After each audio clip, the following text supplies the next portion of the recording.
అందరికీ వందనాలు. అండ్ లైవ్లో ఉన్న వాళ్ళకు కూడా వందనాలు. పాపం వాళ్ళని మర్చిపోయినట్టున్నాను ఇందాక. ఎక్కడ మందిరం ఓపెనింగ్ అయినా సరే వాళ్ళు లైన్లో ఉంటారు ముందు. ఎక్కడెక్కడో ఉండి ఈరోజు అన్న ఎటుపోతున్నాడు, ఎక్కడ కూటం ఉంది, మందిరం ఓపెన్ చేస్తున్నారని వాళ్ళు ఆశగా అందుబాటులోకి వస్తారు. అందుకని ఇందాక వారికి వందనాలు చెప్పలేదు, వాళ్ళకి కూడా వందనాలు. చక్కగా వచ్చిన వాళ్ళు వచ్చినట్టు ప్రశాంతంగా కూర్చోండి.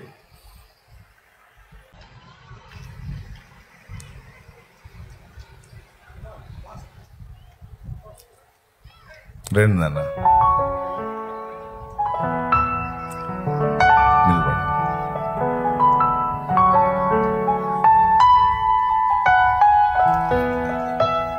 ఎగ్జామ్స్ రాస్తున్న పిల్లలు, మగపిల్లరే, మీరు కూడా తలలోంచి కళ్ళు మీండారు నాన్న, మీరు కూడా తలలోంచి కళ్ళు మీండారు నాన్న. మీ ఎగ్జామ్స్ కూడా దేవుడు జయం ఇవ్వాలి. ప్రార్థన చేస్తాను నేను. నా తండ్రి, నీకు వందనాలు, స్తుతులు, స్తోత్రాలు, కృతజ్ఞతాస్తుతులు ప్రభువా. పసిబిడ్డల గుండెల్లోనూ ఉంచిన విశ్వాసాన్ని బట్టి కృతజ్ఞతా స్తోత్రాలు చెల్లిస్తున్నాను ప్రభు. బిడ్డలకి ఈ పరీక్షలు కీలకమైనవి ప్రభు. బిడ్డలందరూ నా ప్రభు కష్టపడి చదివారు, ఇష్టపడి చదివారు, ఎగ్జామ్స్ రాస్తున్నారు. బిడ్డలకు మంచి జ్ఞానము, జ్ఞాపక శక్తి, వివేకము, ధైర్యము దయచేయండి. పిరికితనాన్ని దూరపరచండి.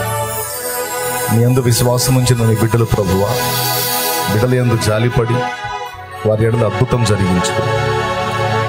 మానవ ప్రయత్నంగా మేము చేసే ప్రయత్నాలు మేము చేస్తున్నప్పటికీ నీ కృప లేకుండా, నీ దయ లేకుండా, నీ సహాయం లేకుండా మేమేమీ సాధించలేము. ఎవరెవరు ఎగ్జామ్స్కి ప్రిపేర్ అవుతున్నారో, రాస్తున్నారో వారందరినీ కూడా ఆశీర్వదించి యేసుక్రీస్తు నామములో గొప్ప విజయము నీవు దయచేసినందుకు స్తోత్రం, స్తోత్రం, స్తోత్రం, స్తోత్రం, స్తోత్రం, స్తోత్రం, స్తోత్రం, స్తోత్రం. నీ బిడ్డల్ని ఆశీర్వదించి సంతోషకరమైన సాక్ష్యాలు వారి నుంచి వినడానికి సహాయం చేసినందుకు వందనాలు చెల్లి.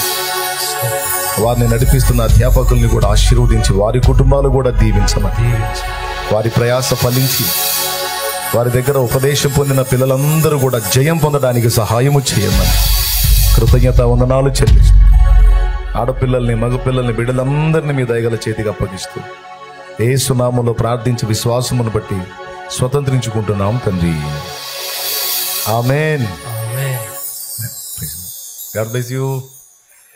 దేవుడు మీకు తోడై ఉండును గాక. ధైర్యంగా రాయపండి, దేవుడు విజయం ఇస్తాడు. భయపడకండి. Thank you. ప్రైజ్. రైట్. దేవునికి మహిమ కలుగును గాక. బైబిల్ గ్రంథంలో నుంచి ఇక ప్రశాంతంగా ఎక్కడోళ్ళు అక్కడ కూర్చుందాం. ఇక ఇది కీలకమైన టైం. పాప ఈ ఫ్యాన్ ఎందుకు ఆగిపోయింది, కరెంటు పోయిందా, ఏం పర్వాలేదు. అంటే మీ ఫీలింగ్ నాకు అర్థం కావాలి, అందుకని నాకు ఈ క్లైమేట్ ఇచ్చాడు దేవుడు. ఏం పర్వాలా. మామూలుగా అన్ని సౌకర్యవంతంగా ఉండి జరిగే ప్రార్థనలో కన్నా కొన్ని అసౌకర్యాల మధ్య జరిగేటువంటి ప్రార్థన త్యాగంతో కూడుకున్న ప్రార్థనా కూటం కాబట్టి తప్పకుండా దేవుని సన్నిధి మరి నిశ్చయంగా మనతో ఉంటుంది.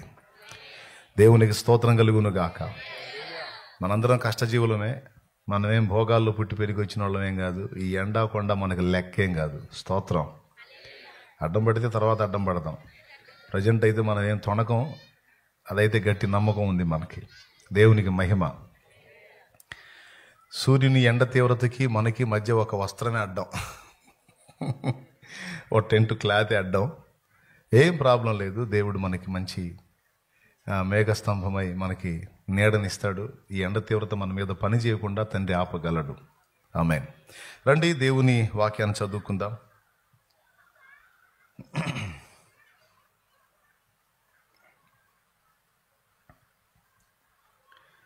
లూకాసు వార్త 18వ అధ్యాయంలో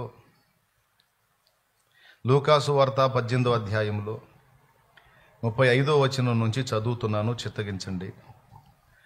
ఆయన యెరికో పట్టణమునకు సమీపించినప్పుడు ఒక గ్రుడ్డివాడు త్రోవ ప్రక్కన కూర్చుండి భిక్షం అడుగు కొనుచుండెను. జన సమూహము దాటిపోవచ్చున్నట్టు వాడు చప్పుడు విని ఇది ఏమని అడుగగా వారు నజరేయుడైన యేసు ఈ మార్గమున వెళ్ళుచున్నాడని వానితో చెప్పిరి. అప్పుడు వాడు, యేసు, దావీదు కుమారుడా నన్ను కరుణించుమని కేకలు వేయగా ఊరకుండుమని ముందర నడుచుచుండిన వారు వారిని గద్దించిరి గాని వాడు మరి ఎక్కువగా దావీదు కుమారుడా నన్ను కరుణించుమని కేకలు వేసెను. అంతటా యేసు నిలిచి వానిని తన యొద్దకు తీసుకొని రమ్మనిను. చిన్న మాట ప్రార్థన చేసుకుందాం. ప్రేమ కలిగిన మా మహాపరిశుద్ధ తండ్రి, ఘనుడవగు దేవానికి స్తోత్రము. నీ దయాపూర్వక సంకల్పాన్ని బట్టి శుభవేళ మమ్మల్ని అందరినీ ఇక్కడికి తీసుకొచ్చావు. అనేక మంది ప్రజల్ని నా ప్రభువా ఈ టెంట్ల కింద కూర్చోబెట్టావు. నీకు వందనాలు ప్రభువా. మరి లైవ్ ద్వారా అనేక మంది నాయన ప్రజలు అందుబాటులోకి వచ్చేటట్టు సహాయం చేశావు. ఆశ కలిగిన ప్రజలు, ఆత్మీయులైన ప్రజలు, పరిశుద్ధాత్మను కలిగిన ప్రజలు, నా దేవుని కార్యాలు ఎక్కడెక్కడ జరుగుతున్నాయి, దైవజనుడి ద్వారా దేవుడు ఏమేం కార్యాలు చేస్తున్నాడు అని ఆన్లైన్ ద్వారా కూడా వెంబడిస్తూ ఉన్నారు ప్రభువా. వారి ఆసక్తిని బట్టి కూడా నీకు వందనాలు చెల్లిస్తూ ఉన్నాను నా ప్రభువా. మా అందరి ఆసక్తి నీ మాటల మీద ఉంది ప్రభువా. దయచేసి మాతో మాట్లాడండి. ఉపదేశాన్ని అడ్డగింప చూసే సైతాను, దురాత్మ, దయ్యపు అంధకార శక్తుల ప్రభావం యేసు నామములో బంధిస్తున్నాం. పూర్తిగా మీరే అధ్యక్ష స్థానం నుండి నాతో మాట్లాడుమని యేసు ప్రశస్త నామమున ప్రార్థించి విశ్వాసమును బట్టి స్వతంత్రించుకుంటున్నాం తండ్రి. మన ప్రార్థన విని మనతో మాట్లాడిన దేవునికి స్తోత్రాలు చెప్దామా? గట్టిగా చెప్పాలి. ఎంత నీరసంగా చెప్పాలి, గట్టిగా చెప్పాలి. స్తోత్రం, స్తోత్రం, స్తోత్రం. ఆమేన్. ప్రభునందు ప్రియులారా, ఇక్కడ కూడినటువంటి వాళ్ళకి, ఇందులో దేవుని భక్తిలో సీనియర్స్కి, జూనియర్స్కి, ఎవరైనా సేవకులు ఉంటే వాళ్ళకి ఒక ధర్మ సందేహం ఉంటుంది. షాలేం రాజు అన్న ప్రవర్తన ఎందుకు వింతగా ఉంటుంది? చక్కగా షాలేం రాజు అన్న కూటాలు పెడితే సిటీలలో చాలా బాగా హడావుడిగా ఉంటుంది. మంచి మంచి టౌన్లు, పెద్ద పెద్ద సిటీలు ఎదురు చూస్తూ ఉన్నాయి. వాటన్నిటిని వదిలిపెట్టి ఎందుకని ఇట్లా తిరుగుతాడు అని నా గురించి కాస్త కూస్త అవగాహన ఉన్న వాళ్ళకి ఒక ధర్మ సందేహం ఉంటుంది. వాస్తవంగా నేను ఇక్కడికి వస్తున్నట్టు ఎలాంటి పబ్లిసిటీ లేదు, ఎలాంటి ప్రచారం లేదు. కనీసం నేను కూడా లైవ్లో చెప్పలేదు. ఈరోజు నేను మేళ్లవాగు వస్తాను అని నేను లైవ్లో చెప్పలేదు. ఎలాంటి పబ్లిసిటీ లేకుండా, ఎలాంటి ప్రచారం లేకుండా సైలెంట్గా వచ్చి దేవుడు నాకు ఇచ్చిన కృపలో వాడబడి ఆయా ప్రాంతాలు తిరిగి వెళ్తూ ఉన్నాను. అదే పబ్లిసిటీ చేసి కాస్త ఏదన్నా హడావుడి చేస్తే మరి ప్రజలు తండోపతండాలుగా గ్యాదర్ అవుతారు. అట్లా చేయొచ్చు కదా. ఇప్పుడు నేను వచ్చి వెళ్ళిపోయిన తర్వాత కొంతమంది ఫీల్ అవుతారు, ఆయన వచ్చినట్టే తెలియదన్న అసలు మాకు. అసలు అట్ట వస్తాడేంది, గుట్టుగా వచ్చిపోతాడేంది, చెప్పాలిగా, అందరికి తెలియజేయాలిగా అని డౌట్ ఉంటుంది. అలా చెప్పకపోవడానికి కారణం ఏంటంటే, నేను ఫలానా ఏరియాకు వస్తున్నాను అన్న సంగతి తెలిస్తే నన్ను ప్రేమించి, అభిమానించి, వెంబడించే వాళ్ళు కొంతమంది ఉంటారు.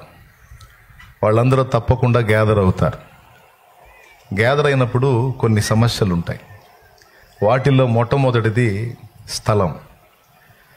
ఎక్కడైనా నేను ఎంటర్ అయినప్పుడు ఎకరాల కొద్ది స్థలం కావాలి. ఇది ఎచ్చుల కోసం చెప్పట్లా, ఉన్న వాస్తవం మీకు తెలుసు కాబట్టి చెప్తున్నా. దేవునికి స్తోత్రం. పబ్లిక్ తెలిసిందంటే అందరూ గ్యాదర్ అయితే ల్యాండ్ ప్రాబ్లం, స్థలం చాలదు. కానీ మందిర ప్రతిష్ఠ ఆరాధనలో కొన్ని మందిరాలు ఊరు బయట ఉంటాయి, కొన్ని మందిరాలు పొలాల్లో ఉంటాయి, కొన్ని మందిరాలు ఊళ్ళల్లో ఉంటాయి. ఎక్కడ దేవుడు స్థలం ఇస్తే అక్కడ కడతారు. మరి ఊర్లో కట్టారనుకో, మరి ఎకరాలు ఏడ దొరికింది మనకు ఊళ్ళో? కాబట్టి అన్ని చోట్ల అనువుగా ఉండదు. స్థల సమస్య ఒకటి, పబ్లిక్ చేయకపోవడానికి. రెండవ సమస్య ఏంటంటే దైవజనుడి ఆర్థిక స్థితి. నాదేముంది, వచ్చి వాక్యం చెప్పి వెళ్తా, నేను వచ్చానని ప్రజలు వస్తారు. వచ్చిన వాళ్ళకి పట్టెడు అన్నం పెట్టాలి. దూరాల నుంచి వస్తారు, ఫలానా దగ్గరకు వస్తున్నాడు అని తెలిస్తే పట్టెడు అన్నం పెట్టాలి. అంతేకాదు, వాళ్ళు కూర్చోడానికి కనీసం కాస్త నెత్తి మీద నేడేసి సౌకర్యాలు చూపించాలి. మూడవది, వాళ్ళందరూ చక్కగా వినటానికి సౌండ్ సిస్టమ్ ఏర్పాటు చేయాలి. 3, ఇవన్నీ దైవజనుడి శక్తికి మించిన పనులు అవుతాయి. వాళ్ళు చిన్న చిన్న ఆర్థిక స్తోమతలు కలిగి చిన్న చిన్న స్థితిలో పరిచర్యలు చేసుకుంటూ ఉన్న బిడ్డలు. వాళ్ళ నెత్తిన పెనుభారాలు వేసి నా దారిని నేను పోవటం నాకు ఇష్టం లేదు. దేవునికి స్తోత్రం. దేవుడు కృపనిస్తే మరో సందర్భంలో బాహాటంగా భారీ మీటింగ్ ఏర్పాటు చేసుకుని అప్పుడు అందరినీ ఆహ్వానించవచ్చు. అది నేను ఓన్గా చేయాల్సిన పని. లేదా దైవజనులకు శక్తినిచ్చి దేవుడు కార్యం చేసి కృప చూపితే వాళ్ళు ఏర్పాటు చేస్తారు. అప్పుడు వచ్చి నేను అందరికీ ప్రకటించి అందరికీ కలుసుకొని అందరికీ తెలియజేసి వెళ్ళొచ్చు. ఈ కారణం చేత నేను ఏ పబ్లిసిటీ లేకుండా సైలెంట్గా ఆయా ప్రాంతాలకు వెళ్ళి ఒక్కొక్క మందిరం ప్రతిష్ట చేసుకుంటా, సేవకులను ఎత్తిన ఎక్కువ బరువు వేయకుండా. ఇప్పుడు ఇంకో తీర్మానం కూడా చేశాం. ఎక్కడ కూటమి పెట్టినా ఖచ్చితంగా హృదయపూర్వకమైన కానుక సేకరించి వాళ్ళకి సపోర్ట్ చేయాలనే నిర్ణయానికి కూడా వచ్చాను. అంటే చన్నీళ్ళ కింద చెప్పుకున్నాక వేడి నీళ్ళు లాగా. ఇదంతా ఎందుకంటే దీనులైన దైవజనుల్ని ప్రేమించి. అది సరే, కూటమి చెప్పుకొని పోవచ్చుగా, ఊరూరు ఈ సంఘం ఏంది, ఊరూరు ఈ మందిరాలు గోలేంది అని ఇంకొక డౌట్ ఉంటుంది. కొంతమంది చక్కగా ఆ ఊరు వాళ్ళు వచ్చి పట్టణాల్లో అక్కడక్కడ కూటాలు పెట్టుకొని 3 రోజులు చెప్పుకొని వాళ్ళ బాధ ఏదో వాళ్ళు వినిపించుకొని వెళ్ళిపోతున్నారు. నువ్వు అట్ట చేయట్లేదు. ఊరూరా ఓ సంఘం కడుతున్నావు, మందిరం కడుతున్నావు. అసలు ఏంది ఈ వ్యవహారం ఏందనే ధర్మ సందేహం కూడా ఉండొచ్చు. ఉన్నోళ్ళకి చెప్తున్నా, మీకు లేకపోతే ఇబ్బంది లేదులే, కానీ ఉన్నోళ్ళకి చెప్తున్నా. నా దగ్గరికి తరచుగా కొంతమంది వ్యక్తులు వస్తూ ఉంటారు. చిలకలూరిపేటలో నేను పరిచర్య ఆరంభించిన అప్పటి నుంచి ఇప్పటిదాకా దాదాపు 18 సంవత్సరాలుగా నేను దేవుని పరిచర్య చేస్తూ ఉన్నాను. దేవునికి స్తోత్రం. చాలామంది నాకు కలిశారు. నేను అది 100ల సంఖ్యలోనే అని చెప్పగలుగుతాను. కలిసిన వాళ్ళు నన్ను అడిగిన ప్రశ్న ఏంటంటే, షాలేం రాజు అన్న, ఎంత ఖర్చు అయినా అవసరమైతే అప్పు అయినా చేస్తాం, మా ఊర్లో కోటాలు పెడతాం, నువ్వు వచ్చి వాక్యం చెప్పిపో అన్నా అని అడిగిన వాళ్ళు 100ల సంఖ్య అనేకంటే వేల సంఖ్యలోనే ఉన్నారు. వాళ్ళ ఆశ ఏంటంటే, నేను వాళ్ళ ఊరు వచ్చి అక్కడ వాక్యం చెబితే అక్కడున్న అన్య సమాజం దేవుని గురించి తెలుసుకుంటారు, వాళ్ళు మారు మనసు పొందే అవకాశం ఉంది, రక్షింపబడే అవకాశం ఉందని వాళ్ళ ఆశ. దానికోసం వాళ్ళు అన్న మాట ఏంటంటే, అవసరమైతే అప్పులు చేసైనా సరే ఆ బరువు మేము వేసుకొని కూటాలు పెడతామన్నా నువ్వు వచ్చి వాక్యం చెప్పు అని. నాకేందంటే, ఏ పని చేసినా పనిలో స్పష్టత ఉండాలి. బతికే బతుకులో అయినా, చేసే పనిలో అయినా, మాట్లాడే మాటల్లో అయినా, చేసే ప్రార్థనలో అయినా, ఆరాధనలో అయినా, భవిష్యత్తు వ్యూహంలో అయినా క్లారిటీ ఉండాలి. గుడ్డెద్దుపోయి చేలో పడ్డట్టు బతకూడదు. బతుకులో వైనంతైనా లేని బతుకు బతకూడదు. బతుకుతున్నాం భూమి మీద అంటే ఒక గురి, గమ్యం, పద్ధతి, క్రమం ఉండాలి. ఒక లక్ష్యం, అసలు ఏంటి, నేను ఎందుకు బతుకుతున్నాను, నా ఫ్యూచర్ ఏంటి అని లైఫ్లో ఒక క్లారిటీ ఉండాలి. అట్లాగా చేసే పనిలో కూడా వైనం ఉండాలి, స్పష్టత ఉండాలి. ఇప్పుడు ఒక ప్రాంతానికి వచ్చి 3 రోజులు లేదా 2 రోజులు, 1 రోజు వాక్యం చెప్పి నేను వెళ్ళిపోతాను. ఎవరు అరాకొర రక్షణ తీర్మానం చేస్తారు, వాళ్ళని దేవుడికి అప్పచెప్పి వెళ్ళిపోతాను. నేను ఓ ప్రాంతంలో 2 రాత్రులు వాక్యం చెప్పాను. దేవుని మహాకృపను బట్టి 41 మంది బాప్తిస్మం పొందారు. వినండి. 2 రాత్రులు వాక్యం అందించాను. అది మారుమూల ఊరు. చాలామంది ప్రజలు గ్యాదర్ అయ్యారు. 41 మందికి బాప్తిస్మం ఇచ్చాను. నన్ను ఆహ్వానించినటువంటి దైవజనుడికి ఆ 41 మందిని అప్పచెప్పి నా దారి నేను వెళ్ళిపోయాను. తర్వాత నాకు తెలిసిన విషయం ఏంటంటే, బాప్తిస్మం పొందిన వాళ్ళలో చాలామంది దేవుని మందిరానికి కలవలేకపోయారు. తిరిగి లోకంలో వాళ్ళు కలిసిపోయినటువంటి పరిస్థితి ఉంది అనే సమాచారం నాకు వచ్చింది. వాళ్ళు ఉపదేశం విన్నప్పుడు రేపబడ్డారు, మారు మనసు పొందారు, బాప్తిస్మం పొందారు. పొందిన తర్వాత కొద్ది కాలం తర్వాత మళ్ళా తిరిగి వాళ్ళు లోకంలో కలుస్తున్నారు, దేవుని సహవాసంలో కలవట్లేదు అని నా దృష్టికి వచ్చింది. నేను బాధపడి అక్కడ అప్పగించబడిన దైవజనుని గురించి వాకప్ చేశాను. ఆ సంఘం ఏం సంఘం అంటే, ఆయన 3 ఏళ్లకి 4 ఏళ్లకి మారిపోయే పాస్టర్ గారు. నేను అప్పచెప్పిన ఆయన ఆట్యకాలం వాడు ఉండడుగా, మళ్ళీ మారిపోతాడు, ఇంకొక ఆయన వస్తాడు.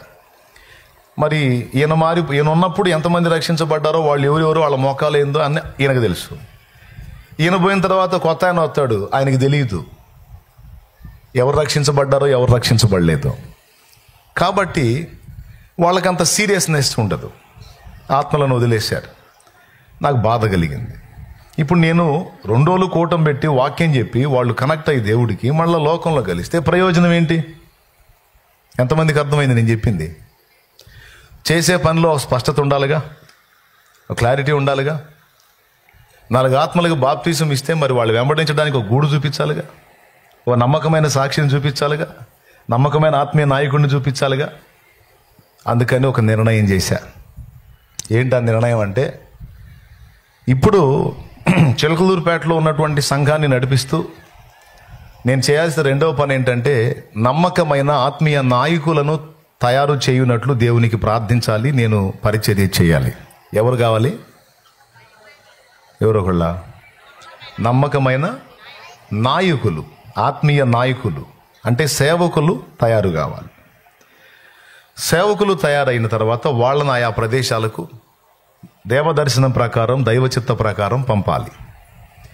వాళ్ళు వెళ్ళి ఒక్క వ్యక్తిని మొదలుపెట్టుకొని, ఒక కుటుంబాన్ని ఆధారం చేసుకొని అనేక కుటుంబాల్ని ప్రభు రక్షణలోనికి నడిపించుకుంటూ వాళ్ళు సేవ చేయాలి. వాళ్ళు ఆ విధంగా పరిచర్య చేస్తూ సంఘం కట్టాలి, మందిరం కట్టాలి. అంటే కట్టేది ప్రభుకి సహకారులుగా ఉండి ఆయా ప్రాంతాల్లో వాళ్ళు పరిచర్య చేయాలి. అలా వాళ్ళు పరిచర్య చేయటం మొదలుపెట్టినప్పుడు వారి ద్వారా కట్టబడేటువంటి సంఘాలని నేను విజిట్ చేసి, అవసరమైతే ఇలాంటి ఏర్పాట్లు చేసి రక్షణలోనికి వచ్చినటువంటి ఆత్మల్ని వెంబడించడానికి ఒక నమ్మకమైన నాయకుడిని, ఆత్మల విలువ తెలిసిన నాయకుడిని. కొన్ని పశువులు ఉంటాయి, ఈనగాసి నక్కలపాలు చేస్తాయి. అర్థమైందా? కొన్ని పశువులకి ఈనటమే తెలుసు, కానీ ఆ ఈనిన దాన్ని కాపాడుకోవటం తెలియదు. కానీ కొన్ని పశువులకి ఈనటం తెలుసు, ప్రాణాలొడ్డి వాటిని కాపాడుకోవటం కూడా తెలుసు. అలాగే ఈనగాచి నక్కలపాలు చేసే నాయకులు కాకుండా, నా పెంపకంలో పెరిగి, నా ఉపదేశంలో పెరిగి, బాబు ఆత్మల విలువ ఇది, నశించిపోతున్న ఆత్మల రక్షణ కోసం ఇన్ని కష్టాలు పడుతున్నావు, ఇన్ని ఉపవాసాలు ఉంటున్నావు, ఇంత ఉపదేశం చేస్తున్నావు, ఇన్ని బాధలు పడుతున్నావు, వాళ్ళని కాపాడుకోవాలి, ప్రభువులో వాళ్ళని స్థిరపరచాలి, సంపూర్ణులుగా చెయ్యాలి, వాళ్ళని దేవుని కొరకు ఆయత్తపరచాలి, ఇది మన గురి, గమ్యం, లక్ష్యం అని వాళ్ళకి నేర్పించి, అలా నేర్పించబడ్డ వాళ్ళని ఆయా ప్రదేశాలకు పంపి వాళ్ళ ద్వారా జరుగుతున్న పరిచర్యకు సపోర్టుగా నిలిచి, రక్షింపబడ్డ ఆత్మల్ని ఒక నమ్మకమైన సహవాసములో చేర్చి, దేవుని మహాకృపను బట్టి ఇప్పుడు ఆ విధంగా పరిచర్యను నడిపిస్తూ ఉన్నాను. ఇది నా పనిలో స్పష్టత. మీలో ఎంతమందికి అర్థమైంది? మీకు అర్థమైంది, లైవ్లో వీక్షించే వాళ్ళు కూడా అర్థమైంది. ఆ పరంపరలోని దేవుని మహాకృపను బట్టి ఇప్పుడు చాలామంది దైవజనులు లేచి ఆయా ప్రాంతాలకు వెళ్ళి ఒక కుటుంబాన్ని ఆధారం చేసుకొని అనేక కుటుంబాలని దేవుని కొరకు సంపాదించి సంఘాలు కట్టి రకరకాలుగా పరిచర్యలు చేస్తూ ఉన్నారు దేవుని కృపలో. ఇప్పుడు నేనేం చేస్తున్నా? వాళ్ళు కట్టిన సంఘం, వారి ద్వారా దేవుడు కట్టిన సంఘం దర్శించి, ప్రోత్సహించి, వారు కట్టిన మందిరాన్ని ప్రభు కొరకు ప్రతిష్ఠ చేసి, కొద్దిగా వాళ్ళకి వెన్నుదన్నుగా ఉండి ప్రోత్సాహం చేస్తూ నా సంచారాన్ని నేను చేస్తున్నా. ఇది నా పనిలో స్పష్టత. ఇప్పుడు ఈయన కాసి నక్కలపాలు చేసినట్టు కాదు. నా బిడ్డలకి నా భారం తెలుసు, నా దగ్గర పెరిగిన ఆత్మీయ నాయకులకి నా భారం తెలుసు, ఆత్మల విలువ తెలుసు, ఆత్మల కోసం ఎన్ని కన్నీరు గార్చాలో, ఎంత సాక్ష్యాన్ని కాపాడుకోవాలో, ప్రాణాన్ని ఎంత బిగబట్టుకోవాలో. మరంతే కదండి. వెచ్చలవిడిగా సేవకుడే తిరిగితే ఆత్మలు ఏడ రక్షించబడ్డవాళ్ళు కూడా లోకంలో కలుస్తారు. దైవజనుడు అంటే వాడికి ఒక సాక్ష్యం ఉండాలి, వాడికి ఒక క్యారెక్టర్ ఉండాలి, వానికి ఒక భక్తి, ఆత్మీయత. అరే వీడిని వెంబడిస్తే మనం కూడా కాస్త భక్తి నేర్చుకుంటాం, ఆత్మీయతలో ఎదుగుతాం, బాగుపడతాం, సమాజానికి దీవెనగా మారతాం అనే నమ్మకం దైవజనుడు అనేవాడిని చూస్తే కలగాలి. వాడే సిగ్గులేని బతుకు బతుకుతా, దరిద్రపు కొట్టు బతుకు బతుకుతా, విలువ లేని బతుకు బతుకుతా, క్యారెక్టర్ లేని బతుకు బతుకుతా, సాక్ష్యం లేని జీవితం జీవిస్తూ ఉంటే సమాజం కదలదు. రక్షించబడ్డాడు కూడా లోకంలో కలుస్తాడు. రక్షింపబడ్డాడు ప్రభువులో స్థిరంగా ఉండాలంటే ఆత్మీయ నాయకుడి సాక్ష్యం పర్ఫెక్ట్గా ఉండాలి. జాగ్రత్తగా వాని ప్రాణాన్ని బిగబట్టుకొని కాపాడుకోవాలి, అన్ని కంట్రోల్ చేసుకోవాలి. 22 సంవత్సరాల ప్రాయంలో 60-70 ఏళ్ల ముసలోళ్ళలాగా బతికా. చిలకలూరిపేటలో సేవ చేయటానికి సిద్ధపడినప్పుడు, నడుం కట్టినప్పుడు 22, 23 లేదా 25 ఏళ్ల వయసు అనుకోండి. 25 ఏళ్ల వయసులో 60-70 ఏళ్ల వృద్ధుడికి అన్నీ వదిలేసుకున్నవాడి మైండ్ ఉంటుందే, అట్లాగా నా మనసుని దేవునికి అప్పచెప్పుకొని, నోరు జారకుండా నోటిని కంట్రోల్ చేసుకొని, చెయ్యి జారకుండా చేతుల్ని కంట్రోల్ చేసుకొని, కాలు జారకుండా అంటే తెలుసా మీకు? కాలు జారకుండా అంటే తప్పుడు అడుగులు వేయకుండా, గడ్డి తినే చేష్టాలు చేయకుండా, చెడ్డ సాక్ష్యం తెచ్చుకోకుండా, ప్రాణాన్ని బిగబట్టుకొని, దైవజనుడు ఇప్పుడు విశ్వాసులు నోరు బారేసుకున్న తర్వాత చర్చికి వచ్చి ఫీల్ అవుతారు. అన్నా నిన్న గొడవ అయిందన్నా, కొంచెం నోరు జారి తిట్టానన్నా అని ఏడుస్తారు. అప్పుడు సేవకుడు అంటాడు, అమ్మా ప్రభు పాదాలు పట్టుకొని క్షమాపణ వేడు, దేవుడు కనికర సంపన్నుడు, తప్పకుండా నిన్ను క్షమిస్తాడులే అని ఓదారుస్తాడు. అదే అయ్యగారు తిట్టాడు అనుకో, పాస్టర్ గారు బూతులు తిట్టాడు అనుకో, ఇక నెక్స్ట్ విశ్వాసులు చర్చిలో కనపడరు. ఎందుకు కనపడరు మీరు చెప్పండి? 10 మందికి చెప్పేవాడు, మనం తేడా పడితే మనల్ని బాగు చేయాల్సిన వాడు ఆయన ఏమంటున్న బజారీకి చండాలంగా కూస్తుంటే, వాడేం పాస్టర్, వాడేం బోధకుడు, వాడేం సేవకుడు, వాడేం మాది, నేను రాను. సేవకుడు అంటే ఆయన చూసి భక్తి నేర్చుకోవాలి, మాదిరి నేర్చుకోవాలి, ఆత్మీయత నేర్చుకోవాలి, దేవుని ప్రేమించడం నేర్చుకోవాలి, ఓర్పు సహనాలు నేర్చుకోవాలి. దైవజనుడు అంటే లెక్క ఉంది. అట్లా కాకుండా ఎట్టబడితే అట్టుంటే ఎట్లట ఇలా అంటారు సమాజం. కాబట్టి క్యారెక్టర్ చాలా అవసరం, సాక్ష్యం చాలా అవసరం, భక్తి ఆత్మీయత చాలా అవసరం.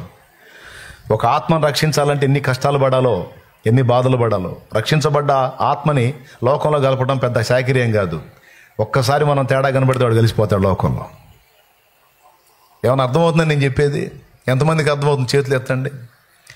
అందుకని 25 ఏళ్ల ప్రాయంలో దేవుని పనికి వచ్చి 70 ఏళ్ల ముసలోళ్ళలాగా అన్ని ఆఖరికి తొడుక్కునే బట్టతో సహా కంట్రోల్ చేసుకున్నా. చిల్లర కొట్టు దగ్గరికి వెళ్ళా బ్రష్ తెచ్చుకుందామని. ప్యాంటు కొంచెం జీన్స్ టైప్ ప్యాంట్ వేసుకున్నా. షర్టు పాచి కలర్ షర్టు, గళ్ళగళ్ళ షర్టు అది వేసుకున్నా. సేవలోకి వచ్చా, సేవ చేస్తున్నా. షాప్కి వెళ్ళా, కిరాణా కొట్టు దగ్గర, మా ఇంటి దగ్గర. కొట్టుకాడికి వెళ్తే ఆయన నాకు ఆ పేస్ట్ బ్రష్ ఇస్తా, అయ్యా వందనాలయ్యా అన్నాడు. కాస్త ఆయన కూడా అప్పుడప్పుడు దేవుని సన్నిధికి వస్తుంటాడు. ఆయన వందనాలు చెప్పాడు. వందనాలు అన్నా. అయ్యో నేను ఒక మాట అంటాను ఏమనుకోవుగా అన్నాడు. పాస్టర్లు కూడా వినండి, పాస్టర్లు కూడా వినాలా. ఏమనుకోవుగా అన్నాడు. చెప్పయ్యా నేనేమనుకుంటాను, ఏమనుకోనన్నా. నీ వేసుకున్న బట్టలు బాగలేవయ్యా అన్నాడు. నువ్వు చేసే భక్తికి, నువ్వు చెప్పే మాటలకి, నువ్వు వేసుకున్న బట్టలకి పొంతం లేదయ్యా, ఏదైనా అవకాశం ఉంటే బట్టలు మార్చుకోయా అన్నాడు. నేనేం ఆవేశపడలా, అతనికి రిటర్న్ క్లాసు బేకలా, నేనేం వస్త్రాలు దించుకోవాలా. ఆలోచించా, కరెక్టే కదా. అంటే సమాజంలో నేను దేవుని మాటలు చెబుతూ, దేవుని గురించి ప్రకటిస్తూ ఆత్మని రక్షించడమే కాదు, సమాజం నాకు వెళ్ళి చూస్తుందన్న విషయం నేను మర్చిపోయాను. సమాజానికి నేను సాక్షిగా ఉండాలి కదా. నా వస్త్రధారణ కూడా క్రమంగానే ఉండాలి, నా మాట తీరు క్రమంగా ఉండాలి, నా వ్యవహార శైలి క్రమంగా ఉండాలి. కాబట్టి నేను దిద్దుకోవాలని ఆ రోజు తీసుకొచ్చి ఆ బట్టలు ఆ రోజు విప్పేశాను. బాధాకరమైన విషయం ఏంటంటే మరో జత కొనుక్కోవడానికి, తెల్ల జత కొనుక్కోవడానికి డబ్బులు లేవు నా దగ్గర. అందుకని నేను లోకస్తుడిగా ఉన్నప్పుడు ఉన్న బట్టలే ఉన్నాయి, కలర్ బట్టలు, అయ్యే వేసుకొని తిరుగుతున్నా. సేవలోకి వచ్చి కూడా ఒక్క జతే ఉన్నాయి.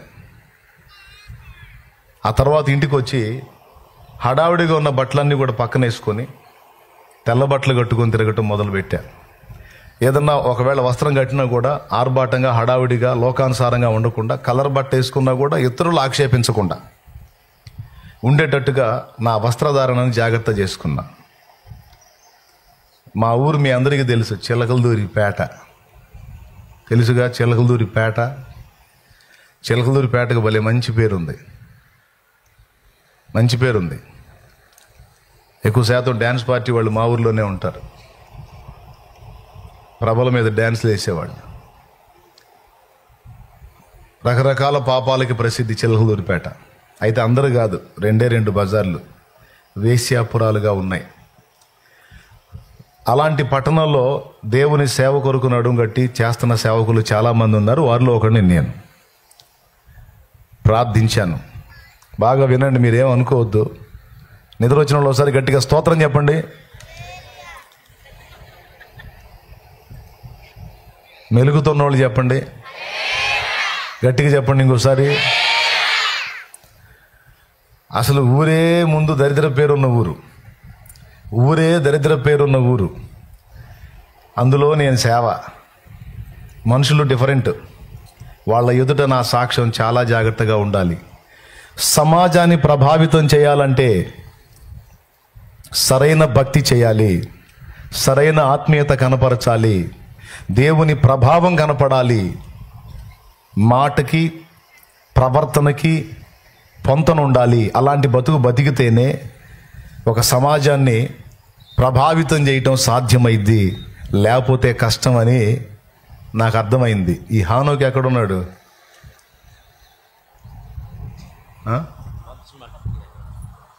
ఆయన వినాల. దా నువ్వురమ్మా, కూర్చో, నువ్వు కూర్చో, కూర్చో. ఇంకా సేవకులు ఎవరు పోవద్దు, అందరూ మీరందరూ కూర్చొని చక్కగా దేవుని మాటలేనండి. మిగిలిన పరిచారకులు చేస్తారు, చేస్తే ఎవరన్నా ఒకరిద్దరు. స్తోత్రం చెప్పండి బిడ్డలారా. మీకేమన్నా అసౌకర్యంగా ఉందా? వింటారా ప్రశాంతంగా? అలా చెప్పన్నా వింటామంటే చేతులు ఎత్తితే నేను చెబుతా, లేకపోతే కట్టా కొట్టా తెచ్చాను 2 మొక్కలు చెప్పి జంపు. ఇబ్బంది పెట్టడం నాకు ఇష్టం ఉండదు, అందుకని ముందే అడుగుతున్నాను నేను. ఓకేనా? రైట్, తప్పకుండా చెప్తా, వినండి. ఒక సమాజంలో దేవునికి సాక్షిగా ఉండి సమాజాన్ని ప్రభావితం చేయాలంటే చాలా విషయాల్లో చంపుకోవాలా. ఆవేశాన్ని చంపుకోవాలా, ఆకర్షణలను చంపుకోవాలా, శరీరేచ్ఛలను చంపుకోవాలా, ఆవేశాన్ని చంపుకోవాలా. చంపుకోకుండా 10 రోజులు మనం జాగ్రత్తగా ఉండి 11వ రోజు తేడా పడ్డాం అనుకో, ఈ 10 రోజుల కష్టం పోయిద్ది. 10 సంవత్సరాలు ఒక సమాజంలో సేవకుడు నమ్మకంగా బతికి 11వ సంవత్సరంలో తన సాక్ష్యం పోగొట్టుకున్నాడు అనుకో, ఈ 10 ఏళ్ల కష్టం అంతా పోయిద్ది. మీకు తెలుసా? అరే 10 ఏళ్ళు బాగానే ఉన్నాడు కదరా పాపం, 7 కదా తేడా పడింది పాపం, పోనీండ్రా అంటే అంటారు, ఏమో ఇప్పుడు దొరికాడు దొంగ, ఈ 10 ఏళ్ళు ముసుగులు ఎన్ని చేశాడు ఓడికి తెలుసు అంట. ఈరోజు ఎగ్జామ్స్ రాస్తానికి ఇందాక పిల్లలు వచ్చారు. సంవత్సరం అంతా చదివి సంవత్సరానికి ఒకసారి ఎగ్జామ్స్, వాళ్ళకి సంవత్సరం అంతా చదువుతారు, సంవత్సరానికి ఒకసారి పరీక్షలు రాస్తారు.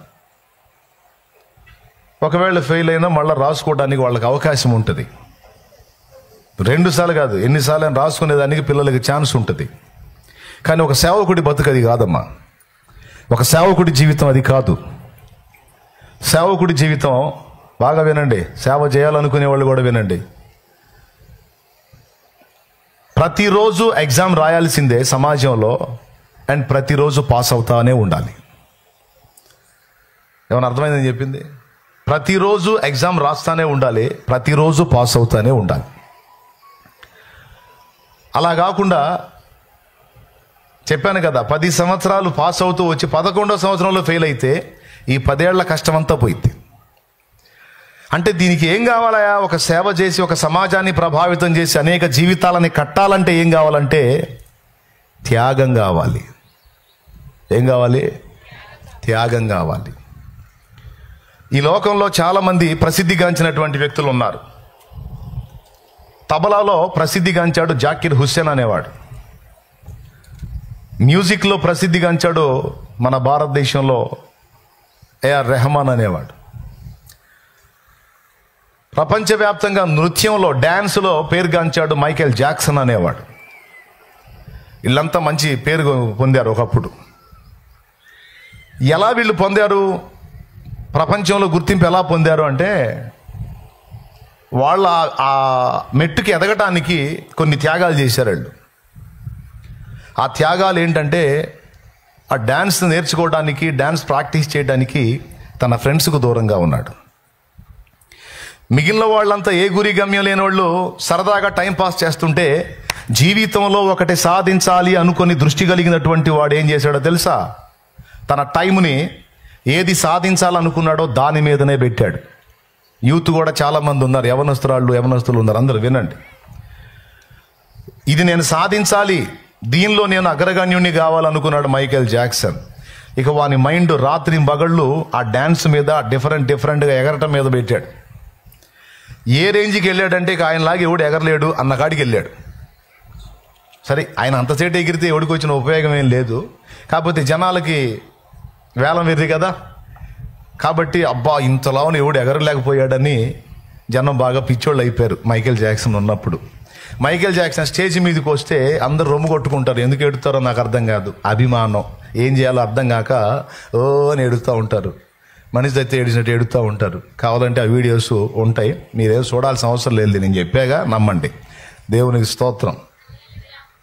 ఏంటయ్యా వాడు చేసిందని డ్యాన్స్ వేస్తాడు, పాడతాడు, డ్యాన్స్ వేస్తాడు. రెండు పాడుతూ డ్యాన్స్ వేయాలి, ఆ స్టెప్పులు మళ్ళీ ఎవడు వేయకూడదు, అలాంటి స్టెప్స్ ప్రాక్టీస్ చేయాలని చేసి తను చాలా కోల్పోయాడు. చిన్ననాటి నుంచి తను అనుకున్న స్థాయికి వెళ్ళటానికి చాలా త్యాగాలు చేసుకున్నాడు అతను. ఒక సామాన్యుడి సంగతి చెబుతున్నానండి. సమాజాన్ని ఉద్ధరించినోడు కాదు, సమాజాన్ని ఎంటర్టైన్ చేయడానికి ఒకడు ఎన్ని త్యాగాలు చేశాడంటే తన ఫ్యామిలీకి దూరం అయిపోయాడు. మరి ఫ్యామిలీతో కలిసి ఫ్యామిలీతో ఎంజాయ్ చేయాలంటే ప్రాక్టీస్ కుదరదు. ఈ ప్రాక్టీస్ కోసం ఫ్యామిలీని కోల్పోయాడు, ఫ్యామిలీలో ఉండే హ్యాపీనెస్ కోల్పోయాడు. ఒకటి, హలో వింటున్నారా? రెండు, ఫ్రెండ్స్తో ఉండే హ్యాపీనెస్ కోల్పోయాడు. తన ఫ్రెండ్స్తో ఎంజాయ్ చేయొచ్చు. ఈరోజు యూత్ చూడండి, కాస్త కూస్తో చదువుతారు, అది ఆడ పడేస్తారు, ఏదో ఒకటి లేరా అప్పుడు రాద్దాం అనుకుంటారు. ఇప్పుడు సెల్ ఫోన్స్తోనో, లేకపోతే ఫ్రెండ్స్తోనో, లేకపోతే చాటింగ్ల ద్వారానో ఏదో ఒక విధంగా టైం పాస్ చేస్తున్నారు. ఫేస్బుక్లోనో, వాట్సాప్లోనో, ఇన్స్టాలోనో. ఎక్కువ శాతం ఇన్స్టాలో ఉంటున్నారు. ఇప్పుడు ఇళ్లలో కాదు, బయట కాదు, ఇన్స్టాలో ఉంటున్నారు ఎక్కువ మంది. యూట్యూబ్ చూసుకుంటానో, ఏమండి ఇంకా రకరకాలు వచ్చినాయి, పిచ్చి అన్నీ వచ్చినాయి, అన్నీ చూసుకుంటా అలా టైం పాస్ చేస్తూ ఉన్నారు. ఇప్పుడు ఇలాంటి ఎంజాయ్మెంట్ అంతా కూడా కోల్పోయారు వాళ్ళు. జాకిర్ హుసేన్ అనేవాడు తబలా ముందు పెట్టుకొని నీకు అదే భార్య, అదే బిడ్డ, అదే అమ్మ, అదే అయ్య, అదే ఆనందం, అదే ఫ్రెండు, అదే లైఫ్. కొడతానే చివరికి ఏ స్థాయికి వెళ్ళిపోయాడంటే వీళ్ళలాగా ఇంకెవరు కొట్టర్రా బాబు అన్న కాడికి వెళ్ళిపోయాడు అన్నమాట. అంటే తబలా కొట్టడం మంచి పనుడు అని పేరు తెచ్చుకున్నాడు. దానికోసం కొన్ని త్యాగాలు చేశారు. ఎంతమంది ఒప్పుకుంటారు? చేశారా? చేయలేదా? చేయకపోతే కుదరదు. Okay, right. నేను రాష్ట్రానికి ముఖ్యమంత్రిని కావాలి అనుకున్నాడు ఒక నాయకుడు. ఆయన నటుడు మరియు నాయకుడు, సినిమా నటుడిగా ప్రసిద్ధిగాంచాడు. ఫుల్ బిజీ అయిపోయి 10 మంది సంతానం ఉంటే కనీసం సంతానాన్ని పలకరించే టైం కూడా లేదు. అతను పాపం ఊళ్ళ మీదే తిరిగాడు. ఆ టైం అంతా అక్కడే ఖర్చు పెట్టాడు. ఆంధ్ర రాష్ట్రం, తెలుగు భాష తెలిసిన ప్రజలందరూ మెచ్చుకొనదగిన నటుడుగా ప్రసిద్ధిగాంచాడు. అంతటితో తృప్తి చెందలేదు. రాష్ట్రానికి ముఖ్యమంత్రిగా కూడా నేను తయారు కావాలని ఆశపడ్డాడు. అందుకోసం తిప్పలు పడ్డాడు. టోటల్గా తన టైం అంతా, తన లైఫ్లో యవనప్రాయం మొదలుకొని తన వృద్ధాప్యం వరకు తన టైంలో మెజారిటీ టైం అంతా అటు సినిమా రంగానికి, ఇటు రాజకీయ రంగానికి, రెండింటికి ఖర్చు పెట్టి తన లైఫ్లో మిగిలిన వాళ్ళు పొందిన ఎంజాయ్లన్నీ కోల్పోయాడు. ఒక నాయకుడు ఎవరో మీకు అర్థమైపోయింది. అగ్ర నటుడు అయ్యాడు అండ్ రాజకీయ నాయకుడే, ముఖ్యమంత్రిగా కూడా అయి పరిపాలన చేశాడు. కానీ ఈ 2 మెట్లు అతడు ఎక్కడానికి తన లైఫ్లో చాలా ఆనందాలు కోల్పోయాడు. ఇంకా చెప్పాలంటే తన పిల్లలతో గడిపే ఆనందం కూడా కోల్పోయాడు. అంటే ఏదో ఒక త్యాగం చేయకుండా, ఒక త్యాగం కాదు అనేక త్యాగాలు చేసి లోకంలో కొంతమంది వ్యక్తులు కొన్ని సాధించారు. ఇప్పుడు దేవుడు నా ముందుంచిన ప్రశ్న ఏంటంటే, లోకాన్ని పొందటానికి, లోకములో గుర్తింపు పొందటానికి, లోకంలో అధికారం పొందటానికి, లోకంలో మనుషుల అభిమానాన్ని పొందటానికి లోకస్తులు వాళ్ళ టైముని, పూర్తి బాధ్యతని, వాళ్ళు ఏది సాధించాలనుకున్నారో దాని మీదే పెట్టి వాళ్ళ ఆనందాలని, ఎంజాయ్ల్ని మొత్తాన్ని కూడా వాళ్ళు కోల్పోయారు, త్యాగం చేశారు. చేసి వాళ్ళు అనుకున్నది సాధించి ఆ స్థాయికి వెళ్ళారు. నా కుమారుడా, నా కుమారుడా, సమాజాన్ని ప్రభావితం చేయాలనుకుంటున్నావు, సమాజాన్ని నా తట్టు తిప్పాలనుకుంటున్నావు, అనేకుల్ని రక్షించాలనుకుంటున్నావు, మరి అప్పుడు కొన్ని కోల్పోవాల్సి ఉంటుందిరా అన్నాడు. సమాజాన్ని నీవు నా తట్టు తిప్పాలి, సమాజాన్ని నా కొరకు ప్రభావితం చేయాలంటే నువ్వు కూడా కొన్ని త్యాగాలు చేయాల్సి ఉంటుంది. అందులో మొట్టమొదటిది, నీ ఇష్టం వచ్చినట్టుగా నువ్వు ప్రవర్తించడానికి వీల్లేదు. నా దేవుడు చెప్పిన హెచ్చరికలు. దేవునికి స్తోత్రం కలుగును గాక. వాళ్ళందరేమో సమాజాన్ని ఎంటర్టైన్ చేశారు, కానీ నువ్వేమనుకుంటున్నావు తెలుసా? సమాజాన్ని నరకము నుంచి కాపాడాలనుకుంటున్నావు, ఆత్మలను నరకం నుంచి రక్షించాలనుకుంటున్నావు, జీవితాలను ప్రభావితం చేయాలనుకుంటున్నావు, నిత్యం అంటే నరకాగ్ని నుంచి అనేక మందిని కాపాడాలనుకుంటున్నావు, అనేక జీవితాలను కట్టాలనుకుంటున్నావు. ఇది పెద్ద పని, శ్రేష్టమైన పని, నిత్య బహుమానం దొరికే పని, శాశ్వతమైనటువంటి ఘనత దొరికేటువంటి పని. ఇది నువ్వెంచుకున్న పని పెద్దది, గురి పెద్దది, మరి దానికి తగ్గ త్యాగాలు కూడా ఉండాలిరా అబ్బాయి అన్నాడు. నా తండ్రి నాతో మాట్లాడాడు. చెప్పు తండ్రి, ఏ త్యాగానికైనా సిద్ధం. నశించిపోయే నన్ను వెతికి రక్షించావు, పాడైపోయే నా బ్రతుకు, గాలి తిరుగుళ్ళు తిరిగి చెడ్డ జీవితం జీవించి వీడితో కాదు వాడితో కాదు అన్న తేడా లేకుండా అన్ని రకాలతో తిరిగాను. 15 ఏళ్ల ప్రాయం నుండి 20 సంవత్సరాలు, 5 సంవత్సరాల్లో లోకంలో చాలా భాగం చూసేశాను, లోక పాపాల్లో చాలా భాగం చూశాను. జస్ట్ 20 years లోపే. అలాంటి చెడిపోయిన, పూర్తిగా పతనమైపోయిన నా బ్రతుకును పట్టుకొచ్చి లైన్లో నిలబెట్టావు, నా జీవితాన్ని వెలిగించావు. మరి నా సమాజంలో 10 మందికి నేను నీ సాక్షిగా బతకపోతే నా బ్రతుక్కి, నా రక్షణ సాక్ష్యానికి, నా ఆత్మీయతకి అర్థమే లేదు. కాబట్టి మరి ఇతరులు కష్టపడి సువార్త చెప్తే అది విని నేను రక్షించబడ్డాను, నేను కూడా అనేక మంది రక్షణ కోసం కొద్దో గొప్ప చేయాలి. ఇది నా ఆశ, ఆరాటం. తెగించి దేవుని సేవకు వచ్చాను. దేవుడు నాతో మాట్లాడటం మొదలుపెట్టాడు. అందులో ఈ విషయాలు మాట్లాడాడు. ఒక అన్యుడిని నువ్వు చూడు, వాడు అనుకున్నది సాధించడానికి చాలా త్యాగాలు చేస్తాడు, చాలా వాటిని కోల్పోతాడు, ఎట్టకేలకు అనుకున్నది సాధిస్తాడు. మరి నువ్వు అంతకంటే పెద్ద పని ఎంచుకున్నావు కనుక మరి నువ్వు కూడా కొన్ని త్యాగాలు చేయాల్సి ఉంటుంది.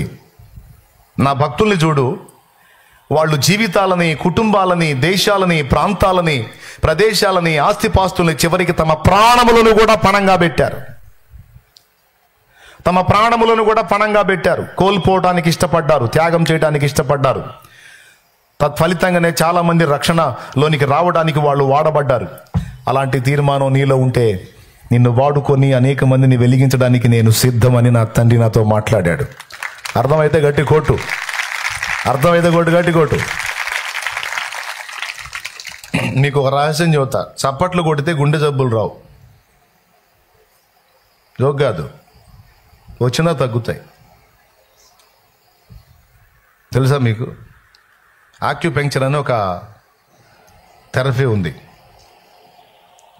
ఈ చేతుల్లో మన అవయవాలకు సంబంధించినటువంటి పాయింట్స్ ఉంటాయి.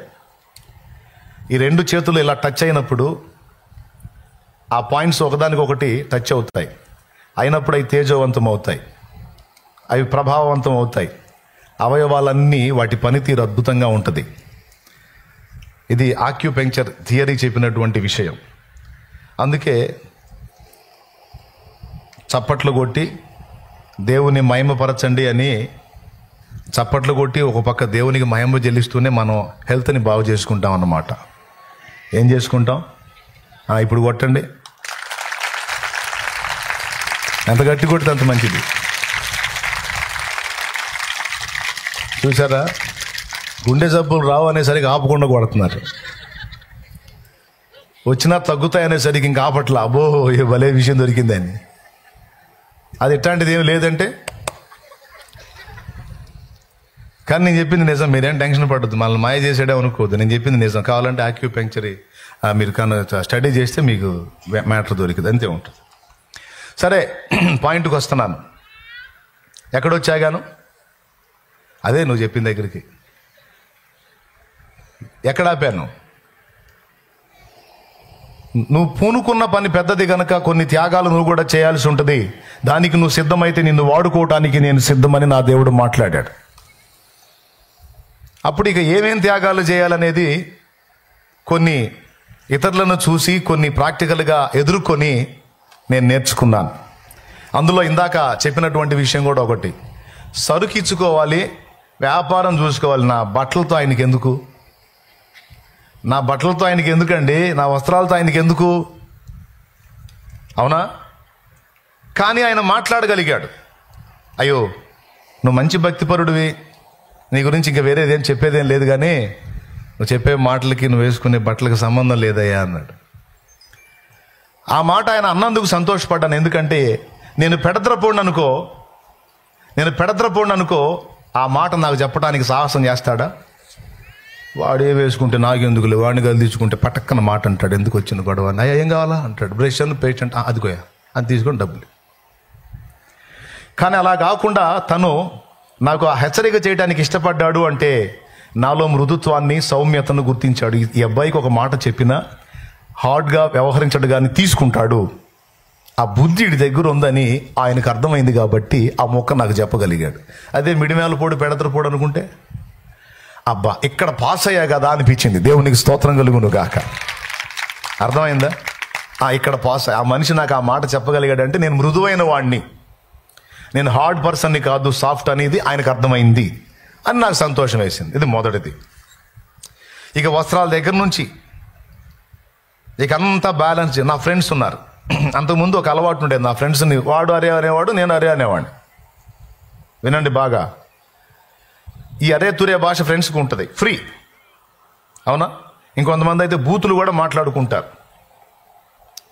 ఫ్లోలో. నా ఫ్రెండ్స్తో నాకు అంత క్లోజ్నెస్ ఉంది. వాడిని నేను ఒక మాట అంటాను, వాడు నన్ను ఒక మాట అంటాడు, అరే తురే భాష నడిచేది. ఇప్పుడు నేను దేవుళ్ళలోకి వచ్చాను. వినండి. ఇప్పుడు నేను అరే అని ఒకసారి అన్నాను అనుకోండి, వాడు 14 సార్లు అరే అంటాడు. ఎందుకంటే వాడు ఫ్రెండ్ కాబట్టి వాడికి మరి మీరు ఏమండి అనడగా నన్ను ఎట్లున్నావు బాగున్నావా అని చెప్పి మాట్లాడతాడు. దేవుడు నాతో ఏం మాట్లాడాడు తెలుసా? నీ స్నేహితుడిని నువ్వు అరే అనొద్దు అని మాట్లాడాడు. చాలా బెస్ట్ ఫ్రెండ్, ప్రాణ స్నేహితుడు, క్లోజ్ అయినా సరే నువ్వు వాడిని అరే అనొద్దు అన్నాడు. అరే అనకపోతే ఎట్లా ప్రభువా? మరి వాడు కనపడితే ఎరా అని ఫస్ట్ వచ్చే డైలాగే అది, ఎరా అని. అది బ్రేక్ చేసుకోవాలంటే కష్టం కదంటే నువ్వు ఆపాల్సిందే అన్నాడు. బాగా వినండి. సరే, నా ఫ్రెండ్స్ నా దగ్గరికి వస్తే వాళ్ళని పేరు పెట్టి పిలిచి సన్మానంగా మాట్లాడటం మొదలుపెట్టా. చివరికి వాళ్ళ మిగిలిన వాళ్ళతో చెప్పింది ఏందో తెలుసా? వాడి దగ్గరికి పోవాలంటే భయం పడుతుందిరా అన్నారు. ఎందుకు భయం పడుతుందో తెలుసా? అతనేమో మనల్ని సన్మానంగా మాట్లాడుతున్నాడు, పేరు పెట్టి పిలుస్తున్నాడు, అరే తురే భాష వాడట్లా. మనం ఫ్లోలో ఎక్కడ వాడిని అరే అనాల్సి వచ్చిద్దో అని వాడు కనపడితే జంప్ అవ్వాల్సి వస్తుంది. దేవునికి స్తోత్రం కలుగును గాక. మీకేమైనా అర్థమైంది నేను చెప్పింది? ఇది అర్థం కాకుండా ఉండడానికి మర్మమా అయింది? ఈజీగానే అర్థమైద్ది. అంటే దేవుడు చెప్పాడు, నోటిని కంట్రోల్ చేసుకో, అరే తురే భాష వదిలే, నీ బెస్ట్ క్లోజ్ ఫ్రెండ్ అయినా సరే వాడిని పేరు పెట్టి పిలు, సన్మానించు, గౌరవనీయంగా మాట్లాడు, ఆటోమేటిక్గా వాడు కంట్రోల్ అవుతాడు. ఆ దెబ్బతో ఇక వాళ్ళు అరే అంటాం మానేసి నన్ను పేరు పెట్టి పిలిచి సన్మానంగా మాట్లాడటానికి వాళ్ళు నేర్చుకోవటం మొదలుపెట్టారు. అలా ఇష్టమైనోడేమో కనపడుతున్నాడు, అది ఇష్టం లేనోడేమో నన్ను అలా పిలవటానికి ఇష్టపడినోడేమో వాడు అడ్రస్ లేకుండా పోతున్నాడు కనపడకుండా. అయినా పర్వాలా, సమాజంలో ఒక గౌరవనీయమైన వ్యక్తిగా నువ్వు ఉండాలంటే ఈ అరే తురే భాష మానుకోవాలని మాట్లాడాడు. 2, ఏముందండి అరే అంటాం ఏముందండి, కానీ అది కూడా పట్టాడు. ఆపాల్సిందే నువ్వు. ఎందుకంటే ఆ వ్యక్తిని రక్షించాలంటే నీలో మార్పు వాడు చూడాలి. నీ ప్రవర్తనలో, నీ వస్త్రంలో, నీ మాటలో, నీ వ్యవహారంలో మార్పు చూడాలి. ఒకరోజు ఏం చేశాను తెలుసా? మళ్ళీ ఇది కూడా కొట్టుకాడు సీనే, కిరాణా షాప్ కాడు సీనే. ఒక ముసలం ఉంది, సింపుల్గా ఆమెకు 95 ఏళ్ళు ఉంటాయి, 2 మిషన్లు పనిచేయట్లా, సౌండ్ ఇంజనీర్ అయిపోయింది ఆమె. పోయినోడిని నేనేదో నాకు కావాల్సిన వస్తువు తెచ్చుకోవచ్చు కదా. అక్కడ జనం ఉంటే వాళ్ళు సరుకులు ఏదో కట్టించుకుంటా ఉంటే నిలబడ్డట్టు ఉండక ఆమెకి వెళ్ళి తిరిగి ఆమెను అట్లా టచ్ చేసి ఏం మా అమ్మ బాగున్నావా అన్నా. ఆమెకి 2 పని చేయట్లా. ఎంతలే ఒక 95 కూడా కాదు, సింపుల్గా ఒక 98, 100 దగ్గరకు ఉంది. కానీ ఇనప మొక్కలాగా ఉంటుంది, గంట కాళ్ళలాగా ఉంటుంది. ఆ మనిషికి ఏ రోగం లేదు. కాకపోతే ఈ కళ్ళు, ఈ చెవులు రెండు వినపడట్లా, కళ్ళు పనిచేయట్లా. వాయిస్ మాత్రం పెద్ద వాయిస్ ఉంది. నేను ఆమెను తట్టి, మా అమ్మ బాగున్నావా అన్నా. ఆమె ఎవడ్రాడో అంది, ఎవడ్రాడో అంది. నా సిగ్గుపోయింది. అది కూడా పెద్దగా అంది. అక్కడ ఉన్న వాళ్ళందరూ చూస్తున్నారు.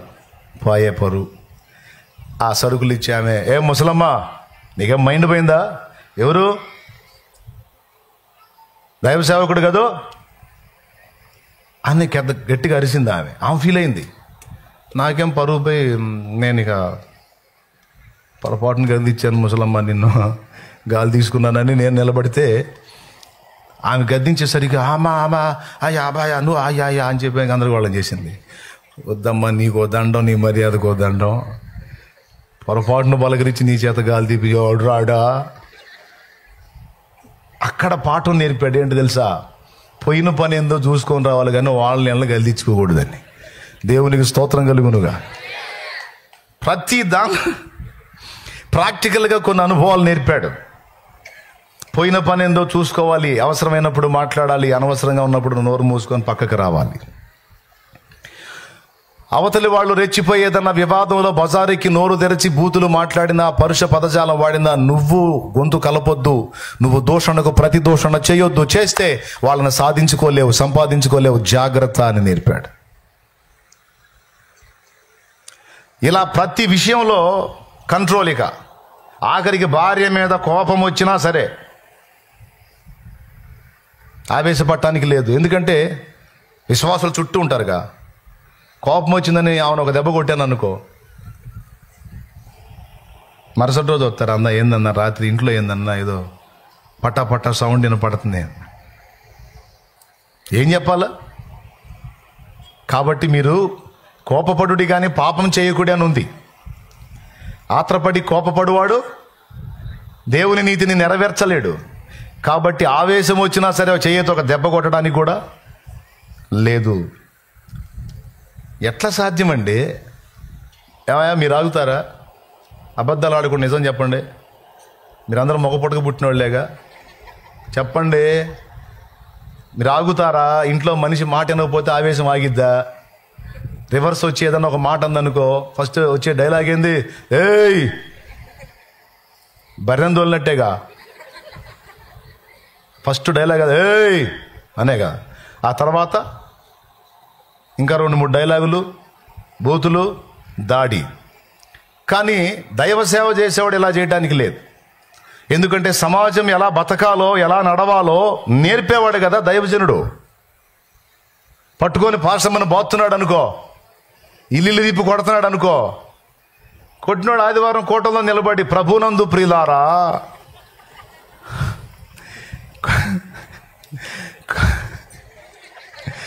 కోపపడుడి కానీ పాపము చేయకూడని ఉంది.